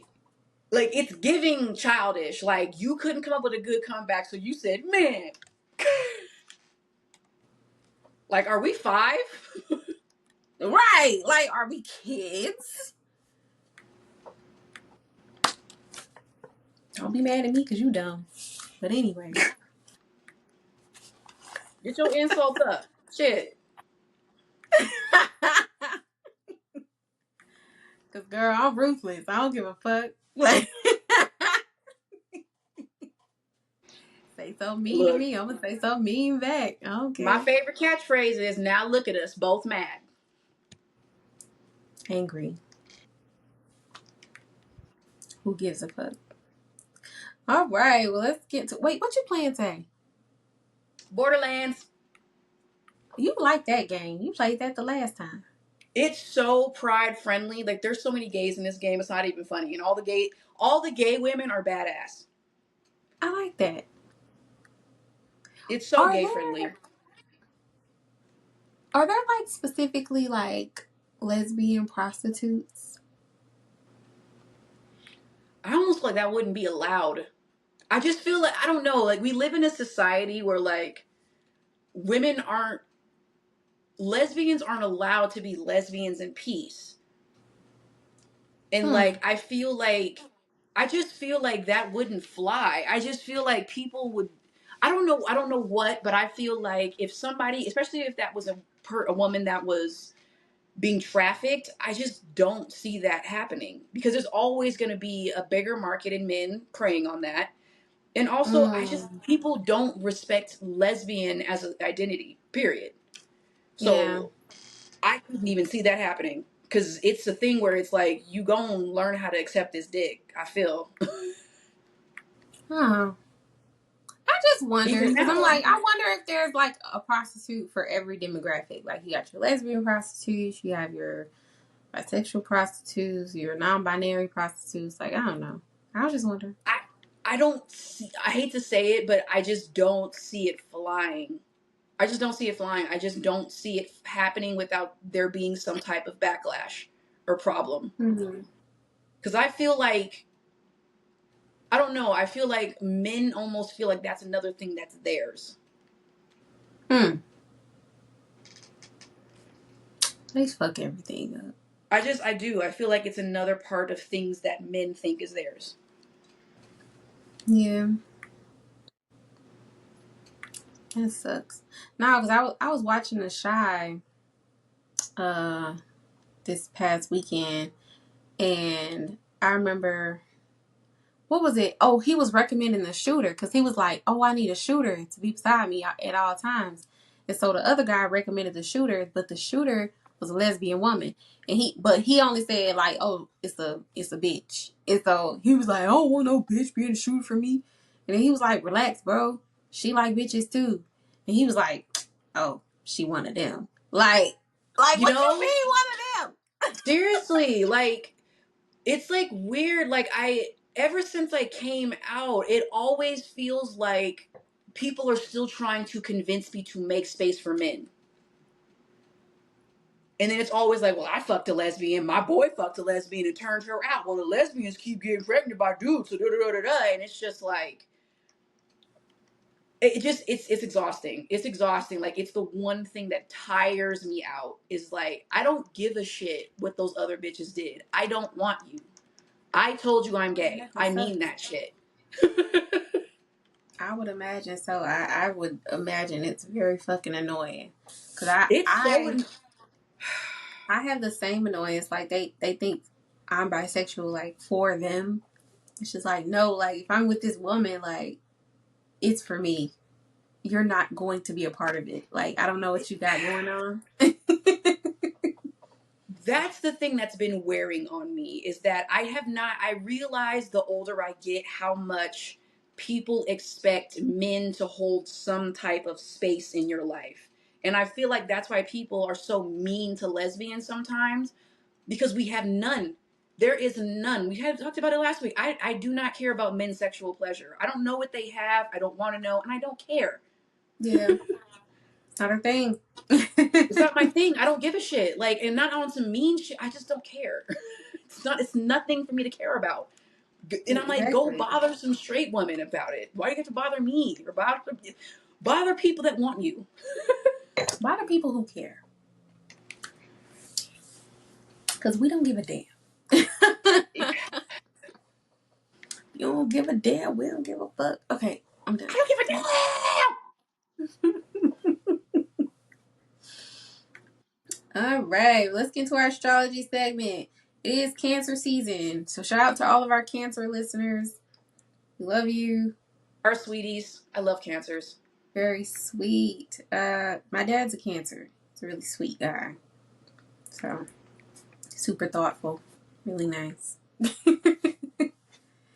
Well, with Cancer season, a lot of our memories and traditions are going to be emphasized.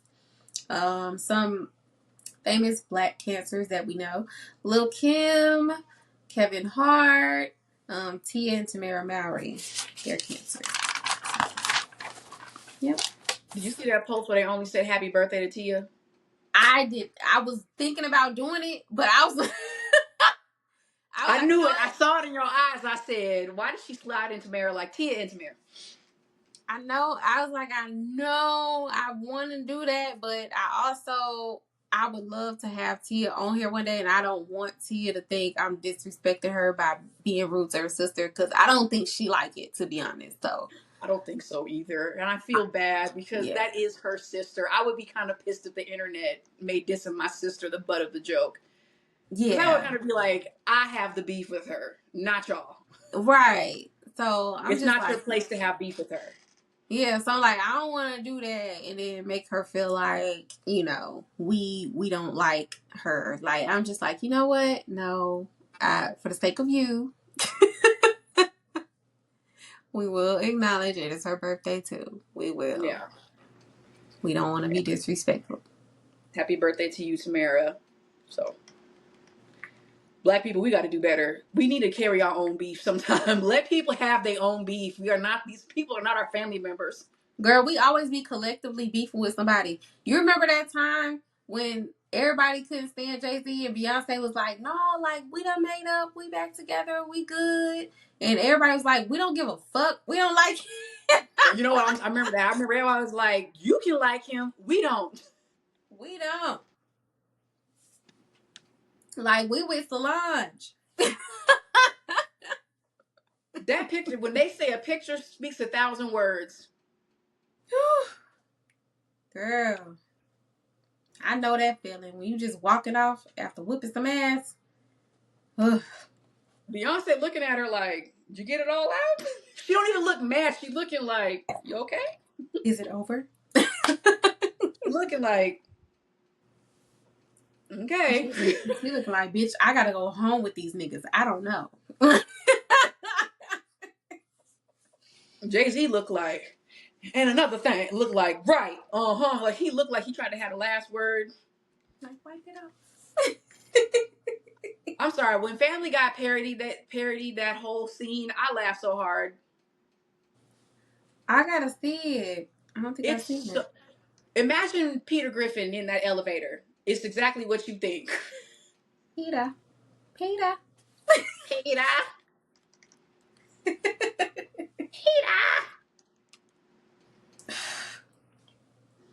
All right. Well, the moon is in Aquarius, so we're going to be experiencing a very detached emotional nature, and also have an urge to connect with groups. Groups of people, whether it's our friends, our families, community groups, whatever. Yeah, we're going to feel that urge. Venus is currently in Gemini, so we're going to have more of a desire for variety. And people are going to become a lot more fickle in relationships. So if you're dealing with somebody that already ain't got good sense, they probably going to have less sense because of this. So just be on the lookout for that. Uranus. Uranus is in Gemini. I said it right, Uranus. Yes. Period. Uranus is in Gemini. So we're going to be collectively thinking in more innovative ways, and everyone is going to be more mentally energized. So Uranus stays in a sign for at least 7 years, so this will be a very slow energy to burn. But yeah, all right. Now we're going to get into our topic for today: weed and the culture. Okay, so I do have a question. Do you think that weed can be addicting? Yes. You think so? I think that it can be psychoactively addicting. And I've always said that if you genuinely cannot deal with like a day, I feel like there's some issue there. Yeah. That's true. I feel like once we get to the point where like we can't, I don't know, I feel like it can be addicting, but not in the way that is like other drugs. I feel like it's more like dependency. And someone might say that I have a dependency, and I say, whatever. I don't think you do. I'm like, I'm wrestling my demons and my chronic pain the best way I know how, and this has been working. I don't think you do, because you don't have a problem going without weed. Oh yeah, like I'm going to Hawaii for vacation. I'm going to take a tolerance break. Yeah. You don't. I'm You going to don't take have an edibles issue before the with that. plane because it's plain. I would say that's smart, but I think that's smart for you. I don't think I could do an edible on the plane. I get too paranoid off edibles. You have to be able to take it. I can handle it. But if you can't, don't do it because you're going to be on the plane paranoid and nobody wants that. But Yeah. I do know people where like they will lose their shit if there's no weed on deck. But most people, you run out and it's like, damn. All right, next up today.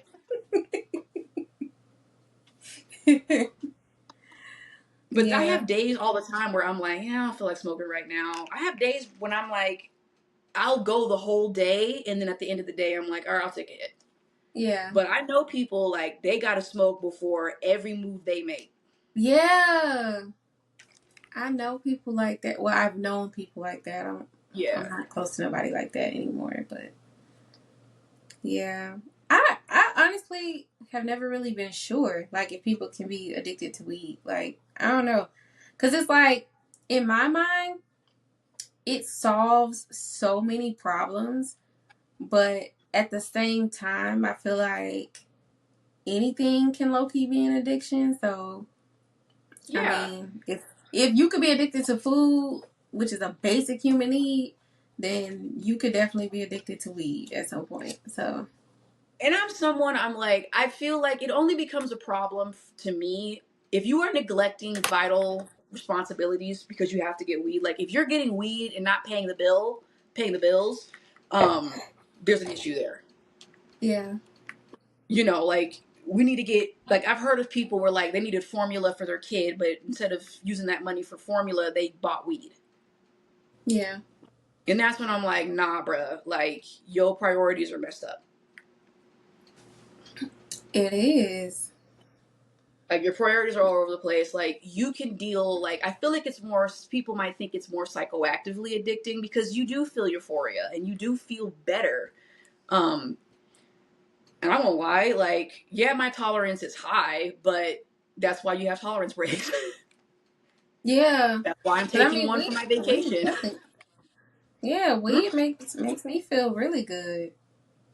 But I don't just be out here smoking and shit. I mean, but it depends on where I am though, because in Vegas I smoked a whole lot more than I did in Tampa. But that's because in Tampa, you have to have like a doctor's recommendation or whatever the fuck. Mm-hmm. Like, it has to be medicinal for you, or you have to have a card for it. And so I ain't had no card, and I ain't had no doctor's recommendation, so I ain't smoke as much. But I mean, it's just, I don't know. But in Vegas, I'm like, I still feel like I drank more than I smoked. Like, I Mm-hmm. loved smoking, but I definitely didn't, smoke to the point where I'm just like, I gotta smoke every 5 seconds. Like, it wasn't that serious to me. Yeah, and again, like, I know people, like, they got blunts on deck. Like, it's on deck. And I'm one of them Mm-hmm. people, I'm like, that's a little bit much. Like, I have gotten to that point. Like, I get to a point where I'm like, all right, I feel sluggish. I feel tired. No. Like, people That's say, like, how come good. you don't smoke blunts? I'm like, because Dutchess and shit makes me feel, Dutchess switchers, I don't care what it is. I always felt not good after that. Like, I'm not going to lie. I want the black community to be released from backwoods. No, for real. It's a problem. It's not good for you. Like, if you're gonna roll a blunt, make it those hint wraps, but stop use. But them Dutches and backwoods, like, honestly, it's not good for you. I love when I see the people who like cut off the skin from the mango and then smoke from that. I'm like, you so herbal and But I'm cute. like, I bet you it was a better experience. I bet you it was. I'm like, I low key want to try it one day, but I don't know how to roll shit, so I don't know. I can't roll for shit. Never could, and I'm done trying. That's gonna be my only issue. Somebody gonna have to roll that mango for me, girl. You know what I'm saying? But that's the one thing I'm always just like, black people, we gonna have to let that go. We gonna have to. We have better options now. We do. We got a lot of options. Like, even if weed ain't fully legal where you are, there are still smoke shops where you can get like joints and, other types of wraps. Like, you don't have to smoke that shit no more. You don't. You don't. It's not good for you. I remember, like, when I've never felt the sluggish and tired that I did when I with joints or whatever. Not even with, like, carts. And I know people are scared to death of carts. I love carts. I don't get why everyone's scared of carts. I don't get that either. I don't get why everyone hates cards. I do not get it. My ex-girlfriend refused to use cards. I know people that I've offered it and they're like, oh no, I don't do cards. And I'm always just like, what's wrong with the card? I guess people say it's I too don't know. concentrated, but I'm like, people will do a dab but can't do a card. I got way higher off of a blunt and all that shit than I ever have off of a card. What's the dab? That's when you have that rig where it looked like you're doing hard drugs. Like, honestly, if someone had never smoked weed and then they brought out a dab rig for them, I would be like, you need to explain what you're doing to that person, because they're going to be like, I thought we were smoking weed. Yeah. But basically, you get like concentrated weed, and so you put it in what's called a banger. It's like a little, basically like a little cup, and it's Mm. attached to this kind of like straw that goes into like a kind of bong thing. You heat Uh-huh. up the banger, and it vaporizes, and then you cap it, and then you inhale that, and it's super concentrated, and you get Oh. good. I used to do that all the time. Not anymore, just because of the neighborhood I'm in now. I actually have a scar on my thigh because I burned myself with my torch doing a Oh, dab. wow. So when people ask what it is, Mhm. I'm like, being a dumbass stoner. That's what I was doing. Yeah, cause baby, I'm clumsy as hell. I don't do stuff like I'm accident prone. So yeah, I can't do all that. Like y'all, this is off topic, but y'all, I'm so accident prone. Like, okay, so ever since I had a phone, I've always been on my mom's phone plan. And every time I get an upgrade or she'll get me like a new phone, she don't never give me a new phone without a case and a screen protector. But she Mm-hmm. like, that phone is going to be unrecognizable within 2 weeks if I don't give her this shit. I am that accident prone. Taylor, your mom said, I know my child. Not this fool. Hell no.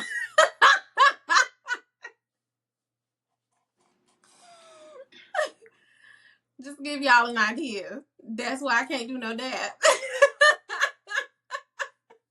Oh God. Oh God. I feel like I would have to be like, okay, I need you to lay down. No, you're gonna lay down. Yeah, I just wanna you gonna lay down, Miss Taylor. that's what you gotta do. Cause I feel like I would have to put you to bed. yeah, I ain't got good sense. Why do you think that so many people are starting to villainize weed? Because I've seen that a lot online. So what do you think that is? I don't one, I think I think that people are just I think that we have this whole thing though where people are trying to just parent other people. Mm-hmm. Um and people don't know how to say what doesn't people don't know how to be a good main character. Like, people don't know how to be like, this didn't work for me. This is not my thing.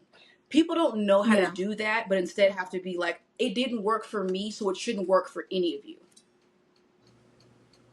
And I feel like that's a big part of the issues we have in the world is people don't know how to be a main character in terms of like you practice your own version of free will and let everybody else do that too.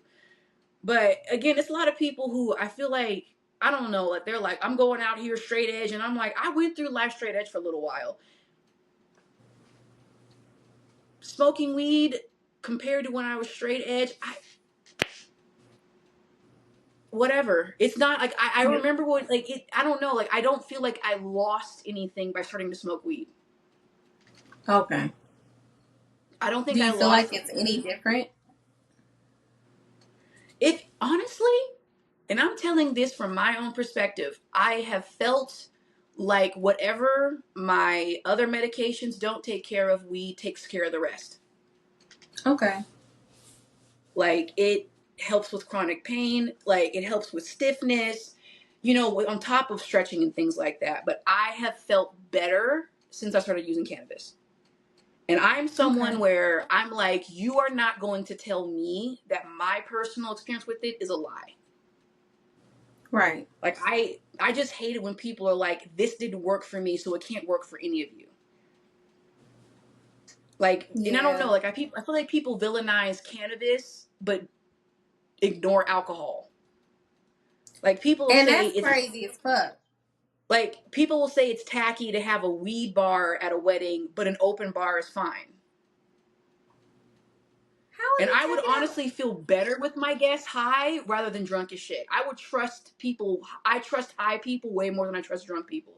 That's why I do not go to the club. Because drunk people in my temperament just don't mix. It's not a lie. And what's fucked up is I be drunk in the club, but I still don't be liking drunk people in the club because they don't be knowing how to act. Like, I be drunk, but I still know how to walk and I still know how to make sure I don't Exactly. bump into folks, do all that shit. They be drunk and just don't give a fuck. And I'm like, maybe we just grew up different. Like, I grew up as an older sister, so no matter if I'm drunk or whatever, I have to be responsible. Whereas some people, they probably don't think like that. Like, okay, well, if I'm drunk, I could just stop giving a fuck about anything. You know, like, I don't think like that. But other people do. And I'm like, maybe we're just different people because we don't have the same core beliefs, you know. But I get exactly what you're saying with that. Because I was watching Bad Girls Club, and when Ripsy got drunk in season 1 and kept attacking them girls, like, I remember I was just like, you know what? I don't care that this girl's blackout drunk. I would have took off on her. She would have got beat up. Because you're not going to put your hand, like, I don't, that's why I said, I'm like, this is why I don't go out to where there's high drinking. Because all it's going to take is one person to be black out and then put me in their target, and I'm going to be like, well. I never watched season 1. I don't know why. I just didn't like, because I didn't know anything about it until season 2. I watched a little bit because it's on Tubi. So I was watching season 1. In that episode where Ripsy just keeps taking off on Carrie, and I'm getting mad at Carrie because she's like, none of you pulled her off of me. And I'm like, girl, if you don't learn how to, I'm like, I need people to learn how to beat people's ass by themselves. Like, that was one thing where I'm like, girl, beat her ass. You want us to pull her off of you, punch her. Yeah. I don't know. Like, it seemed like they fought more in that, because season 2, they didn't fight a lot. Like, it wasn't a lot That of first, fighting. that's one episode I do want you to see, because that's one episode where I'm always just like, this is why I don't go to clubs, because I don't drink like that. And so I feel like when you don't drink and somebody's drunk, you're expected to have more patience with the drunk person. And I don't like that shit.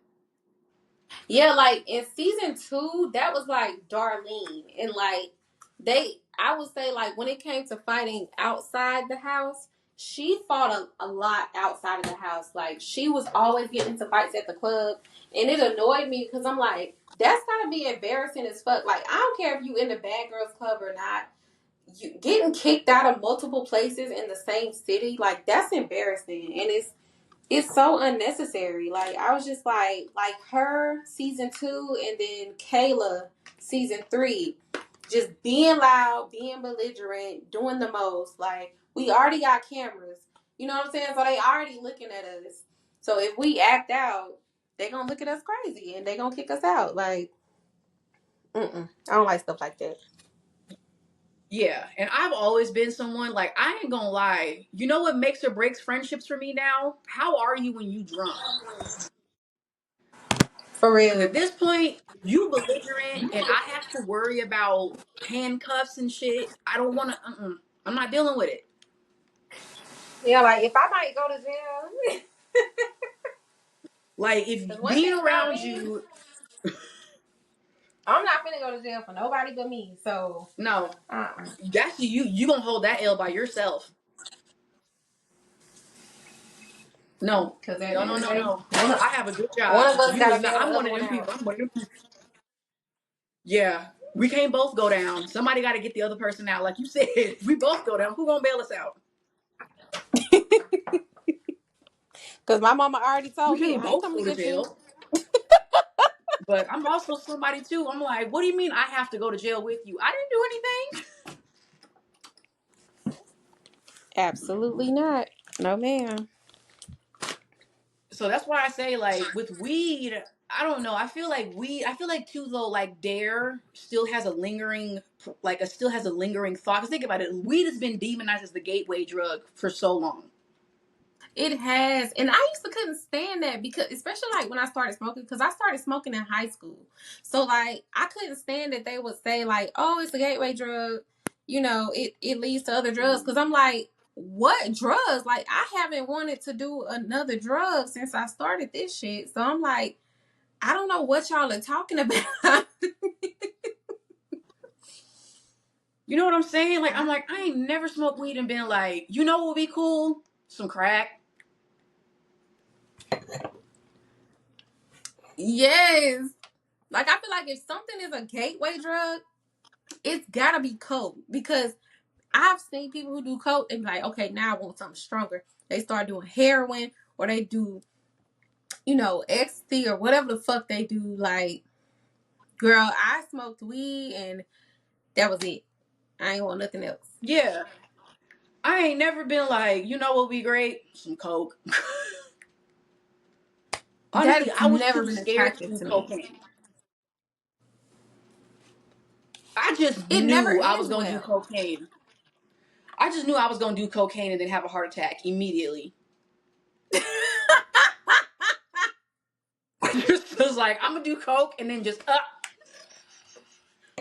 No, but for real, That's cause why I never who did it. who do you know that has done coke long term and their life was okay? Like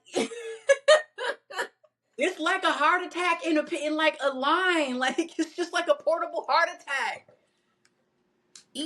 even the purest of coke, I'm telling you, like you don't end up doing well. Like, you end up with a pacemaker almost always. Like, I ain't got Or time for you that. missing half your damn nose type of shit. You And got a then talk bad about the relationship drip. with your kids. And then you're talking about the drip and I was like, this don't even sound fun. Sounds like a no to me. Uh I don't do coke. I can't do it. But I remember, like, I feel like that's why it's still demonized. It's like people still have the whole gateway drug thing in their head. Like, Yeah, it's a I gateway don't know. drug. If you do it, you're gonna start doing cocaine. If And anything's a also, gateway. you remember them commercials with the talking dog? You're not you when you smoke weed. I like you better when you're not smoking weed. And I remember Leslie Jones was the comedian. She was the one that said, "What weed is? I want the weed that's making the dog talk to you." Because I know I'd have been like, I'd have called my dealer. I would have called my dealer. Why is my dog talking to me? Don't give me this shit no more. I have never known anybody that I don't like when they're smoking. Like, I ain't saying I like you more or I like you less. I'm just saying I've never met somebody where they start smoking and I don't like them. No. I've never met nobody like that. Like Yeah, most I've never people when met they an smoke, annoying. I like them. Yeah, I've never met an annoying stone person. Mm-mm. I've met an annoying stoner,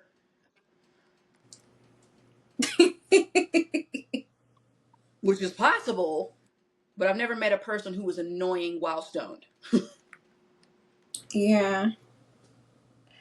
I know, so like the way I think people are villainizing weed because it's popular to do so. Yeah, Because people just yeah. follow trends. Whether or not they want to admit it, that's what they're doing. And I think also they're villainizing it because of, I guess lacing is becoming more of a thing again. And, people are Mm-hmm. lacing weed.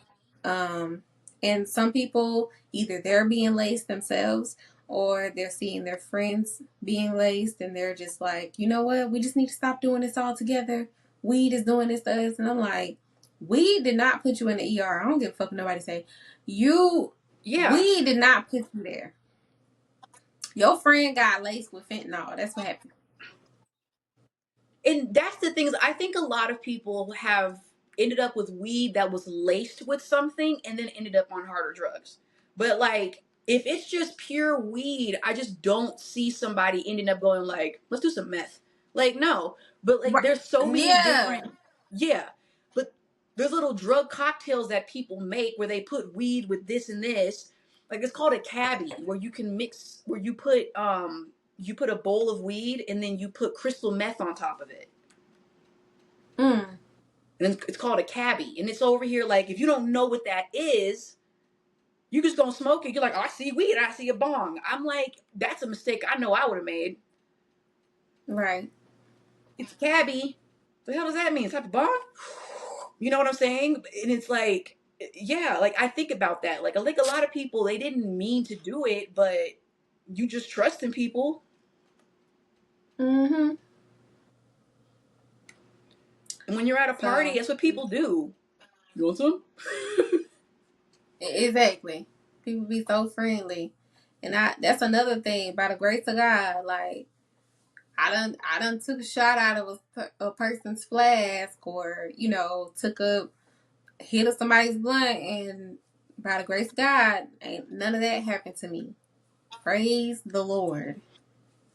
'Cause girl, Yeah. I think that's what happened to DMX. I think somebody laced a joint he was smoking, and that's how he ended up addicted to crack. aww, But I know a lot of people who have that makes had more stories sense. where They they're tried to like, make him out to be an addict. no. And I'm like, a lot of people, like, that's their story. Like, I didn't intend to be on it, but somebody just decided this was my life now. Mm-hmm. And I know a lot of people who it was somebody else either slipped it on them or they trusted somebody. And they were like, it's not even Yeah. that. Come on. Like, I know a lot of people who have stories of their ex getting them on heroin. I don't know. I just feel like you ain't never Mm-hmm. heard somebody be like, my ex got me hooked on weed.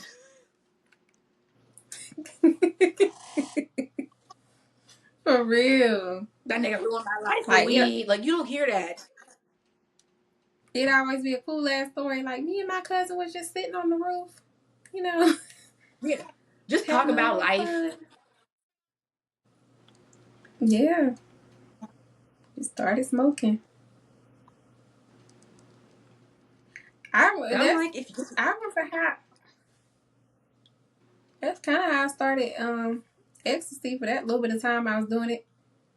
I had a friend who was just and it's a mutual of ours. She was just curious about it, and we were just like, okay, we just gonna try it. And I ended up, that's because one I thing I've think like always wanted to do. really.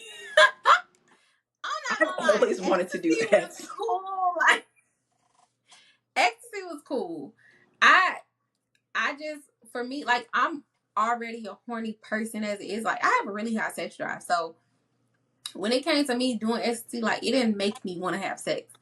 I was just dancing and socializing all night, so that was just what it was, and it kept Mm-hmm. me up. Like it keep anybody up, and so that happened, but I ended up like I stopped doing it because I had an anxiety attack while I was doing it one night, and I didn't like that because I'm like, girl, I got anxiety already. Like, why would I take drugs to have an anxiety attack? I can do that by myself. And so I was like, I don't want to do it. I can do that alone. I'm just laughing because that's so real. Like, I don't need a drug for that. I can do that by myself. I can do that on my own. Let me just think about everything I haven't achieved yet. I'm serious. I'm like, why the fuck would I take something and make me have an anxiety attack? Like, in my mind, drugs are supposed to be fun. So why would I do it if it ain't fun anymore? Like, so I just stopped doing it. I stopped cold turkey. Like, I didn't have to go to no Narcotics Anonymous. I didn't have to do shit. I just stopped. Cause fuck that. No, it ain't fun no more. Mm-mm. But for that little bit of time I did it, it was fun. I've always wanted just one time. I've always said, like, just once. Like, I feel like it's definitely going to be one of those, like, okay, this is cool, but I'm sweaty and I don't want to do this again. Because I sweat. That's why. That's part of why I don't want to do it. I'm so scared of getting the batch that just makes my heart just shut off. But also, Ooh. I sweat easily. And I know Yeah. ecstasy makes you sweat. It make you hot. I don't feel like I was sweating, but it did make me hot a little. See, and I'm just so I scared. I don't want them remember that. because I want to be in the club and they be like, "This bitch is moist. Why is she so moist? Why is your friend so moist?" I'm over there. It's hot. Y'all ain't hot. Oh God, it's hot. I can just see myself now. Y'all ain't hot. God damn. That's why I want to do X, because I'm just like, I'm going to be so not attractive when I do it. Like, ain't nobody gonna watch no parts of me. It's hot around here. Y'all ain't hot. Y'all just gonna be like, why is she cute? Like, I'm going back to the hotel room. I need to sit in the cold shower. Y'all find me in my clothes, just in a cold tub. Cassie, you good? No, it's hot. It's hot and it won't stop. I feel like I'm having menopause. Everybody leave me alone. Like, and I hate being hot. I live in Las Vegas and I hate to be hot. Oh That's why I my haven't really done God, it's X. I've always funny. been scared. Either my heart is gonna just force quit or I'm gonna just be a hot mess, like a literal hot mess. Fuck all that Let dancing. I'm me just hot. say this. I need some ice. We are gonna be great comedians, man.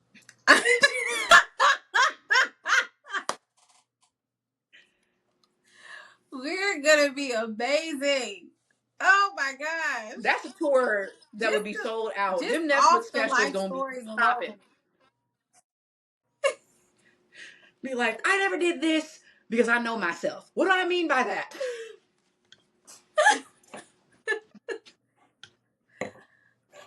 The life I am a stories person alone who is gonna sweats carry. easily. Oh my God, I can tell the story of how my stupid ass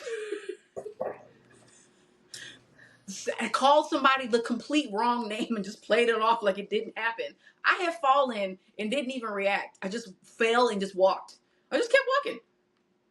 I've done that before too. I didn't want nobody to notice. And my friends were like, hell no. They were like, she just gonna walk like she didn't just fall? Because I Yeah, hate it.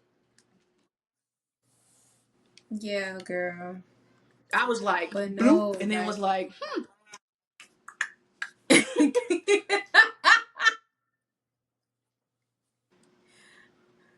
But no, I'm not gonna. My ecstasy era, that was a time. That was definitely a time. Wait, if I'm saying that I did that on this show, am I admitting to crimes? ain't nobody finna come get you because you did X in the past. That's stupid. Okay. I'm pretty sure Because I'm doing it like, in the past, like, it's just, like, I feel like the it court was doesn't a have time for while that. ago. Like, this was I feel pre-COVID. like I don't think the court even has time. I feel like a judge would be mad at a cop that brought you to him. Like I feel like a court, like I feel like a court, a good judge would be like, "Are you serious? You Yeah, heard her I'm do telling X you. on the story before. She doesn't have X on her. She's not selling it. It's not in her system. She didn't do anything about with it. You just heard her say it, and now she's going to jail. No, I feel like that would be a slam dunk law. I think it would be a slam dunk lawsuit for you, honestly. Yeah, it would be. If I got a good, even a half decent lawyer, I would never do time because you don't have no proof. It's I never, stupid. Like, when I did ecstasy, I made sure to never take no videos. Like, I ain't, but also, I'm pretty sure, like, what are they gonna arrest you for? Like, you can't say it's possession. It's not public you can't. intoxication. It's gone. Like, I'm pretty sure, like, statute of limitations on public intoxication, where if you ain't in public no more, that's when I would Yeah. be in court. Like, boo, y'all bored. Boo. Get to the Boo. flick. Get to the flick.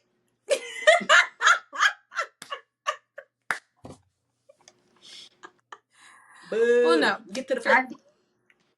I just wanted to make sure of that. But no, like, yeah, my ecstasy era was cool. I ain't gonna lie. It was short, but it was cool. It was nice. I was like, oh, this a new little party thing. And then that whole anxiety thing happened. And I was like, yeah, you kiss my ass now, Mr. E. You're like, that's enough of that. I don't need something to help me synthesize anxiety. Yeah, kiss my ass. I don't need that. Right? Right. I don't need my anxiety synthesized. Yeah, but I remember watching, what was it? The Murder Inc. story on BET Plus, and they were talking about their legacy and everything. And Irv Gotti, rest in peace. He was he talked about how he did a lot of ecstasy. I think he did it for a while, like that whole run that they had. Mm-hmm. I think he was doing ecstasy that whole time. So that's like years. So Yeah. I think it did a number on his body. I mean, it raises your core temperature. Like, that's why I said, like, the only reason why I've been just like one of the biggest, because I hate it, just when people say it makes you warm. And I'm like, I don't like being cold, but I don't like being hot either. Listen, like if I'm getting And I warm and remember in I health I class, can't control it, I don't like that. yeah. And that's what I think my biggest thing is, that I'm like, because I'm like, if I'm dancing and I'm already getting hot dancing, now I'm making myself extra hot. Absolutely not. Because I dance. I'm one of them bitches. I motherfucking dance. If we at the club, I'm fucking dancing. Mm-hmm. So yeah, I don't like that. If you ain't tried it by now, just mind your business. Like, stay away. Know yourself is what I'll say. Know yourself. Yeah. And know your I mean, body. when I say by now, I mean 20. I'm 29. So, if you ain't tried it at this point, ain't no point. I think the younger limbic systems and immune systems, that's what's made for that. So. I feel like if you haven't done it by now, you can't until you're 40. Like, that's a straight up 40-year-old midlife crisis thing. Do that shit when you're 40 with your girls. You either do it in your 20s or you do it when you're 40. Mm-hmm. Once you're like 60, it's like, nah, come on, man. What are you doing ecstasy for? Like, are you just Like, trying to once go? Like, menopause hits, no. Once I hit menopause, yeah. you ain't finna catch it in my system. My body gonna be hot for no reason then. Exactly. Or my mama be I saw going what my through mama it. went I be through. like, man. So how long do it last? I gotta ask my mom, because I just remember for a while we would be in the house, and then all of a sudden I would just hear, "Woo, woo," and I would be like, "What?" She's having a hot flash. She's having a hot flash, and it would just come out of nowhere. And like, I know I My get mama hot don't flashes even every say now and nothing. then. Like, oh, go ahead. I was like, I know I get hot flashes every now and then before my period, but for what they go through, oh God, I ain't looking forward to it. Yeah, like my mama, she just be like, I'll randomly just walk in the dining room or the kitchen. She'll just be in front of a fan. I'm like, what the fuck is going on? Yep, I'm that's having a my mom. flash. That's my mom. I'm like, Lord, I feel I like don't want to we do are gonna be this. the most. I feel like we're gonna be the most unserious menopause generation. Probably. I feel like this When is you about to be the burning up most from the unserious inside, you gotta make menopause. it funny. We're gonna be so funny during the menopause era. I just know people gonna be like, this is a serious time. I'm gonna be like, flame on in the middle of a restaurant.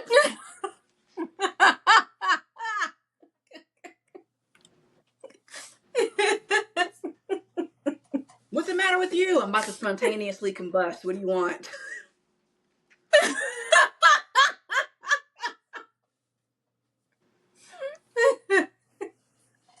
Mom, why are Fuck you in this shit. ice? I don't like it. Mom, why are you in ice? I'm hot everywhere. Every damn where. That's what I'm saying. That's the Mm-mm. one thing I ain't looking forward to is just, oh God, that's the one thing I'm so scared about. I'm like, why y'all so hot? You think weed will help with hot flashes? It depends. Because sometimes when you be taking a big bong rip, that shit be making you sweat. So I Yikes. don't know. I feel like I definitely would mix it. I feel like once I get to that stage in my life, I don't know if I'm going to do bong rips for a while. Because a good bong rip will make you sweat. And if I'm already hot, I don't think I want to make it worse. So I think during that era, I'm going to be like edibles only. I'm going to get into my 50-year-old Martha Stewart era. Start baking shit. Oh Be my like, girl, gosh. at book club, I got y'all.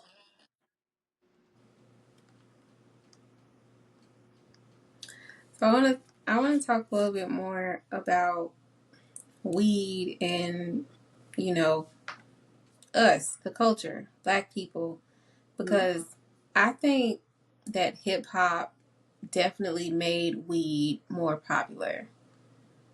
Yes. Like, I think that, yeah. yeah.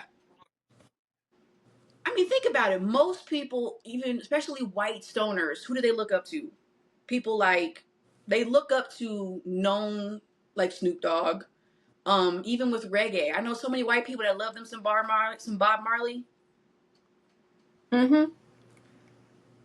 And so I Yeah, really do feel we like had black things people is a like, part of what.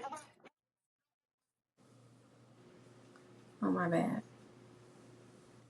No, you good. I think I'm lagging. I'm behind. You sure you like? Because I thought it was me. You're lagging. One of us is lagging, but don't worry about it. Keep going. This Yeah, I think it's robot me. is pissing me Okay. off, so I need to focus for a second. Okay. Like, yeah, we have things like, the Chronic album. I mean, a monster Mm-hmm. made the album, but regardless, there's, we have things Yes. like the Chronic album. You got, like you said, Snoop Dogg, and we still have an attitude with him. But Snoop Dogg, we have like Wiz Khalifa, Lil Yes. Wayne. Like, we have a lot of Yep. prolific smokers in our culture who have made it so popular to just Yeah. smoke and smoke and smoke some more. Mm-hmm. I think even Method So, Man and Redman, honestly, yeah. I consider them Wait, stoner rappers. they're like really Honestly, big smokers. I feel like with them, I'm sorry. After watching the movie How High and listening to Method Man's music, I feel like it's stoner hip hop. I feel like the best. If I'm listening to Cream, I want to be. Cream sounds the best when you stoned. Okay.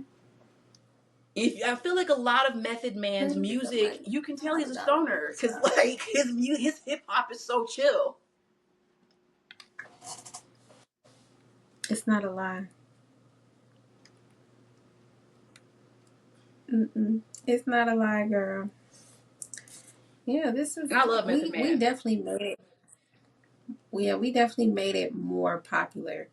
But that's why it's so frustrating that like Black people are still disproportionately detained, arrested, and incarcerated for weed. Like, that frustrates me because it's like we're the ones who told y'all the benefits of that. Like, we're the ones who made it Mm-hmm. popular to be on fucking Pluto. Like, Future, for Yeah. instance. Yes, that's another one. Future made it cool as well. Like, I'm He going made to some the other stuff moon. cool too. We ain't Like, gonna talk about that. Zooted.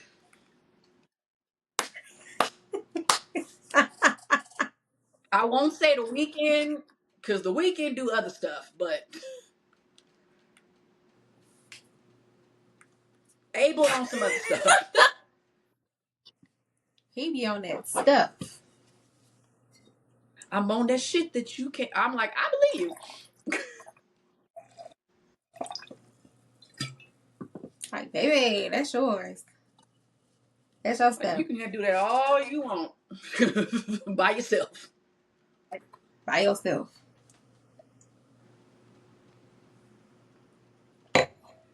Uh-uh. But yeah, we made it popular, but we tend to benefit less from sales. And like I said, we end up locked up more than anybody for it, even though it's becoming more and more illegal every day. And statistically speaking, 94% of marijuana arrests in New York City are people of color, including black people. I And believe this it. is from normal. Yeah, this is from normal.org, which is spelled NORML.org. And this statistic is based on 2020. But yeah, 94%. And I think they're supposed to be like a little bit more liberal on when it comes to weed. So, Not with their mayor. Not with their mayor. Eric Adams is a cop. Not a police officer. That man is a cop. You know what I'm saying? I'm sorry. well, I think okay, there is this before what? they were supposed they were supposed to be like kind of Oh yeah. well, Until they yeah. Eric Adams is a freaking cop though. yeah, oof. It's like he's Wow. not even a former officer. That dude is a freaking. I think that when I say that, I hope people know what I mean by that. What do you mean by that? Just so When they I know. say, I think that there are people out there, and I know policing, the racist intentions it is. I think that there really are people who really are trying to do right by the badge. But I think that there are people who. I think that there are people who are like, I'm off duty. I'm not in this uniform. I'm a police officer. But I think that there are people out there. I feel like when being a police officer is your personality and you have weaved it into every single part of your life, you're a cop. When your whole life becomes about protecting cops and you don't see and you become us versus them, you're a cop. The second you start treating being a police officer like a personality, you're a cop. Yeah. That's what I mean. Yeah, you make sense. And Eric Adams is a freaking cop. I think that he sees the world as cops and everyone else. From the interviews I've seen in him, I'm like, dude is a cop. He definitely is somebody that thinks there's people and then there are cops. Yeah. He's a cop. He's a cop. I feel like he is the cop that people try to blame Kamala for. I think that he is the cop people accuse Kamala Harris of being. Honestly. Mm, That's a cop. yeah, they do blame her a lot for shit that's not even like on her. Yeah, Oh God, I feel like the way the people need to be the way that people call her a cop, they need to be calling Eric Adams, and I'm like, there's your cop right there. Yeah, because the last mayor I remember them having before him was Bloomberg. I remember Bloomberg. Yeah, and then there was Giuliani, and Oh Giuliani's how we Lord. got stop and frisk, and luckily that's done. Ew. But yeah, Yeah, I Eric think Adams, he is I a didn't keep up with cop. them like I He, should. oh my god, I saw his breakfast. club interview with Charlemagne is so disrespectful. Like, and also I think he's very much misogynoir. I think he has a problem with black women, Ooh. honestly, because the way he treats the black I women I who wouldn't is be pressing surprised him about his though. policies, when I say disrespectful, I mean had his back to her and would not acknowledge her. Like on some real like, oh, you're disrespectful type of stuff. Like, I cannot stand that man. Like, honestly, I will not move to New York until that man is out of office. As long as Eric Adams is the mayor, I'm not moving to New York. Ever. Girl, the way I would have turned that motherfucking seat, bitch, I asked you a question. You better look at It me. is Fuck is your so problem? disrespectful. Like, it's one of those, like, are you serious? Like, you're a grown man. Like, are you seriously acting like this? Them the ones that get knocked out with 3 hits. And of course, there's people being, well, she's being rude and not being nice. And I'm like, y'all always want people to handle these politicians with kid gloves. And she was pressing him. I gotta send it to you because it's a great, it's an amazing interview. The attorney, her name is Ole. I can't remember her last name, but I love her so much. I found her through YouTube through another creator. Mm-hmm. Hassan Piker. I found her through the Hassan Piker pipeline. You find the best woke people. I found the best people through Hassan Piker. Love him. That's why I won't tolerate Hassan Piker slander. I found the best people to look up to today through him.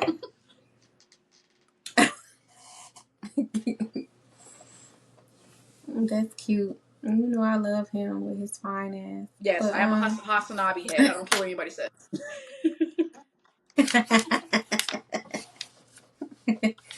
She recommended you to me. That's all I'm saying. I love him. I want you to date one of my friends so I can have you as my friend. Preferably one of her friends that's hot as fuck right now. No.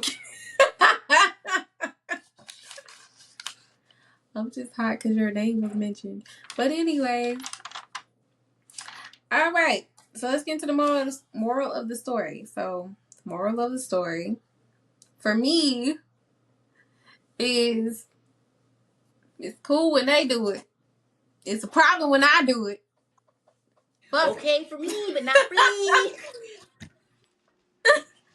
Because they can sell weed and make billions off of it, but we sell weed and we in jail still. Fuck is that? They be the ones with dispensaries and they whole houses be having a whole grow operation in the basement. All of it. I did see one clip where this white boy, the police came, and he knew. The boy knew. He said, it's not mine, it's my dad's. He ratted his dad out so fast. He literally saw the cops at the door and said, it's not mine, it's my dad's. I said, if I was your daddy, I would be so mad. You ain't even try to, like, play it off. Yes. You ain't even make them work for it. I'm like, he literally opened the door, saw the police and said, it's not mine, it's my dad's, it's in the basement. Like, he ratted everything out. Like, I was like, man, you really be your own.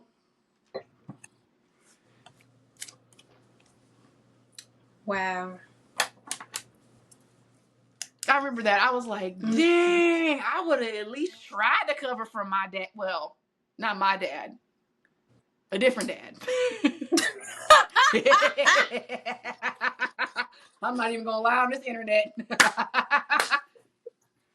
I was looking, I was like, hold on now. I was like, well, not that dad. Not that one. Him, might have been like, I'll tell you how he's growing it. I'll show you his routes. I'll show you where it's at. I'll show you his customers. Just don't make me go down with him.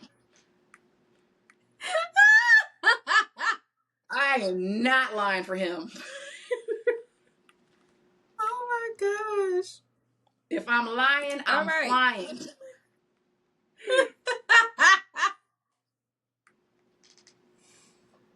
All right. Well, it is shot o'clock / Toke time. So I just want to say shout out to all the weed connoisseurs out there.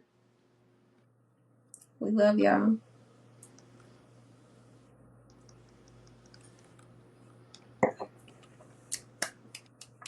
All right. I took my little sip. All right, let's get into our songs of the week. So, my song of the week, well, I got two. All right, so we got Don't Stop Believing by Journey. That's my favorite karaoke song, and I was listening to it this week. Oh, I'll break it down with you. Just a small mellow wine and Just a sweet small thing. perfume. Hello. Living We gotta in do a karaoke night together. lonely world. It We took a do. midnight I train feel like we had a going whole karaoke bar. Like, I'm rooting for them. anywhere. Shoot, that one, and then when what is it? Bohemian Rhapsody. Oh. I see a little silhouette of a man. Got a moose. Will you do the fandango? Yeah. The whole Caucasian in me just flies out when that song comes on. Girl, I'm telling you, it's a side. This one of them thing I'm like, I'm gonna need my ancestors to forgive me because this is a bop. Hello. They got a little something going over here. That's how I be feeling. So that's one of my songs. And then my other song is Ratchet by Megan Thee Stallion. I thought she was gonna say about Joe Moses. Mm-mm. I do it for the ratchet. Ratchet is the older Meg song. That's from like 2019. Okay.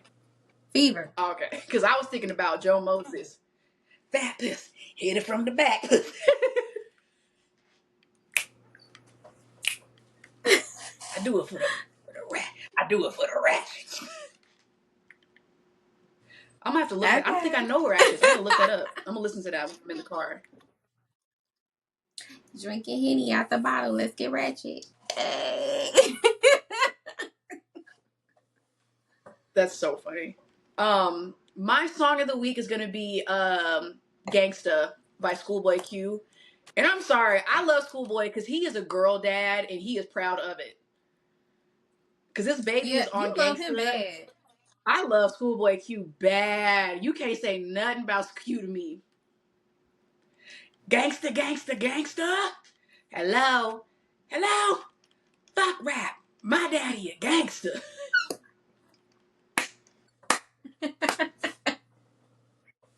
His daughter's on that track, and I love how much he loves his daughter.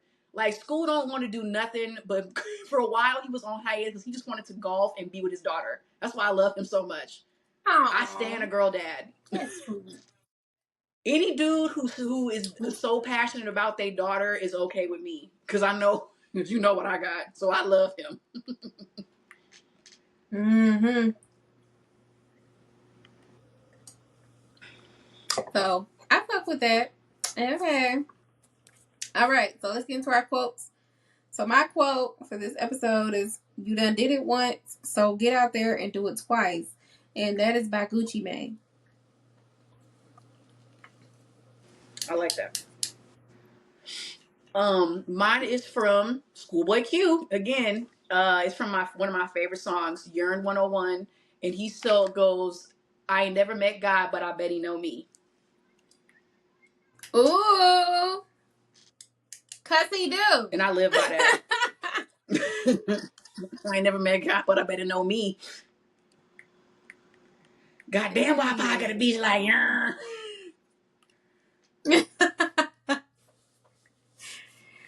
Well, this is the last episode of season 4 of Wine Weedy Whispers. So we're gonna be back at some point. I gotta find the date, but We'll be back. but yeah, we're gonna take some We time off. busy. We are some busy women. We busy as fuck. Yeah, when we come back, We I'm are gonna be in a productive, whole busy different black time women. zone. I know. I'm so excited for you, dude. I'm so proud of you, man. She's getting a doctorate. Do y'all understand how cool that is? That mess is not easy.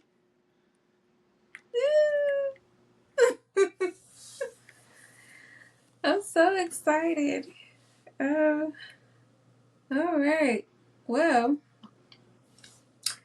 everybody, I want y'all to drink your wine, smoke your weed, drink your water, read your books, love each other, be kind. Don't be annoying. All of those shit. Go to therapy. Don't be annoying.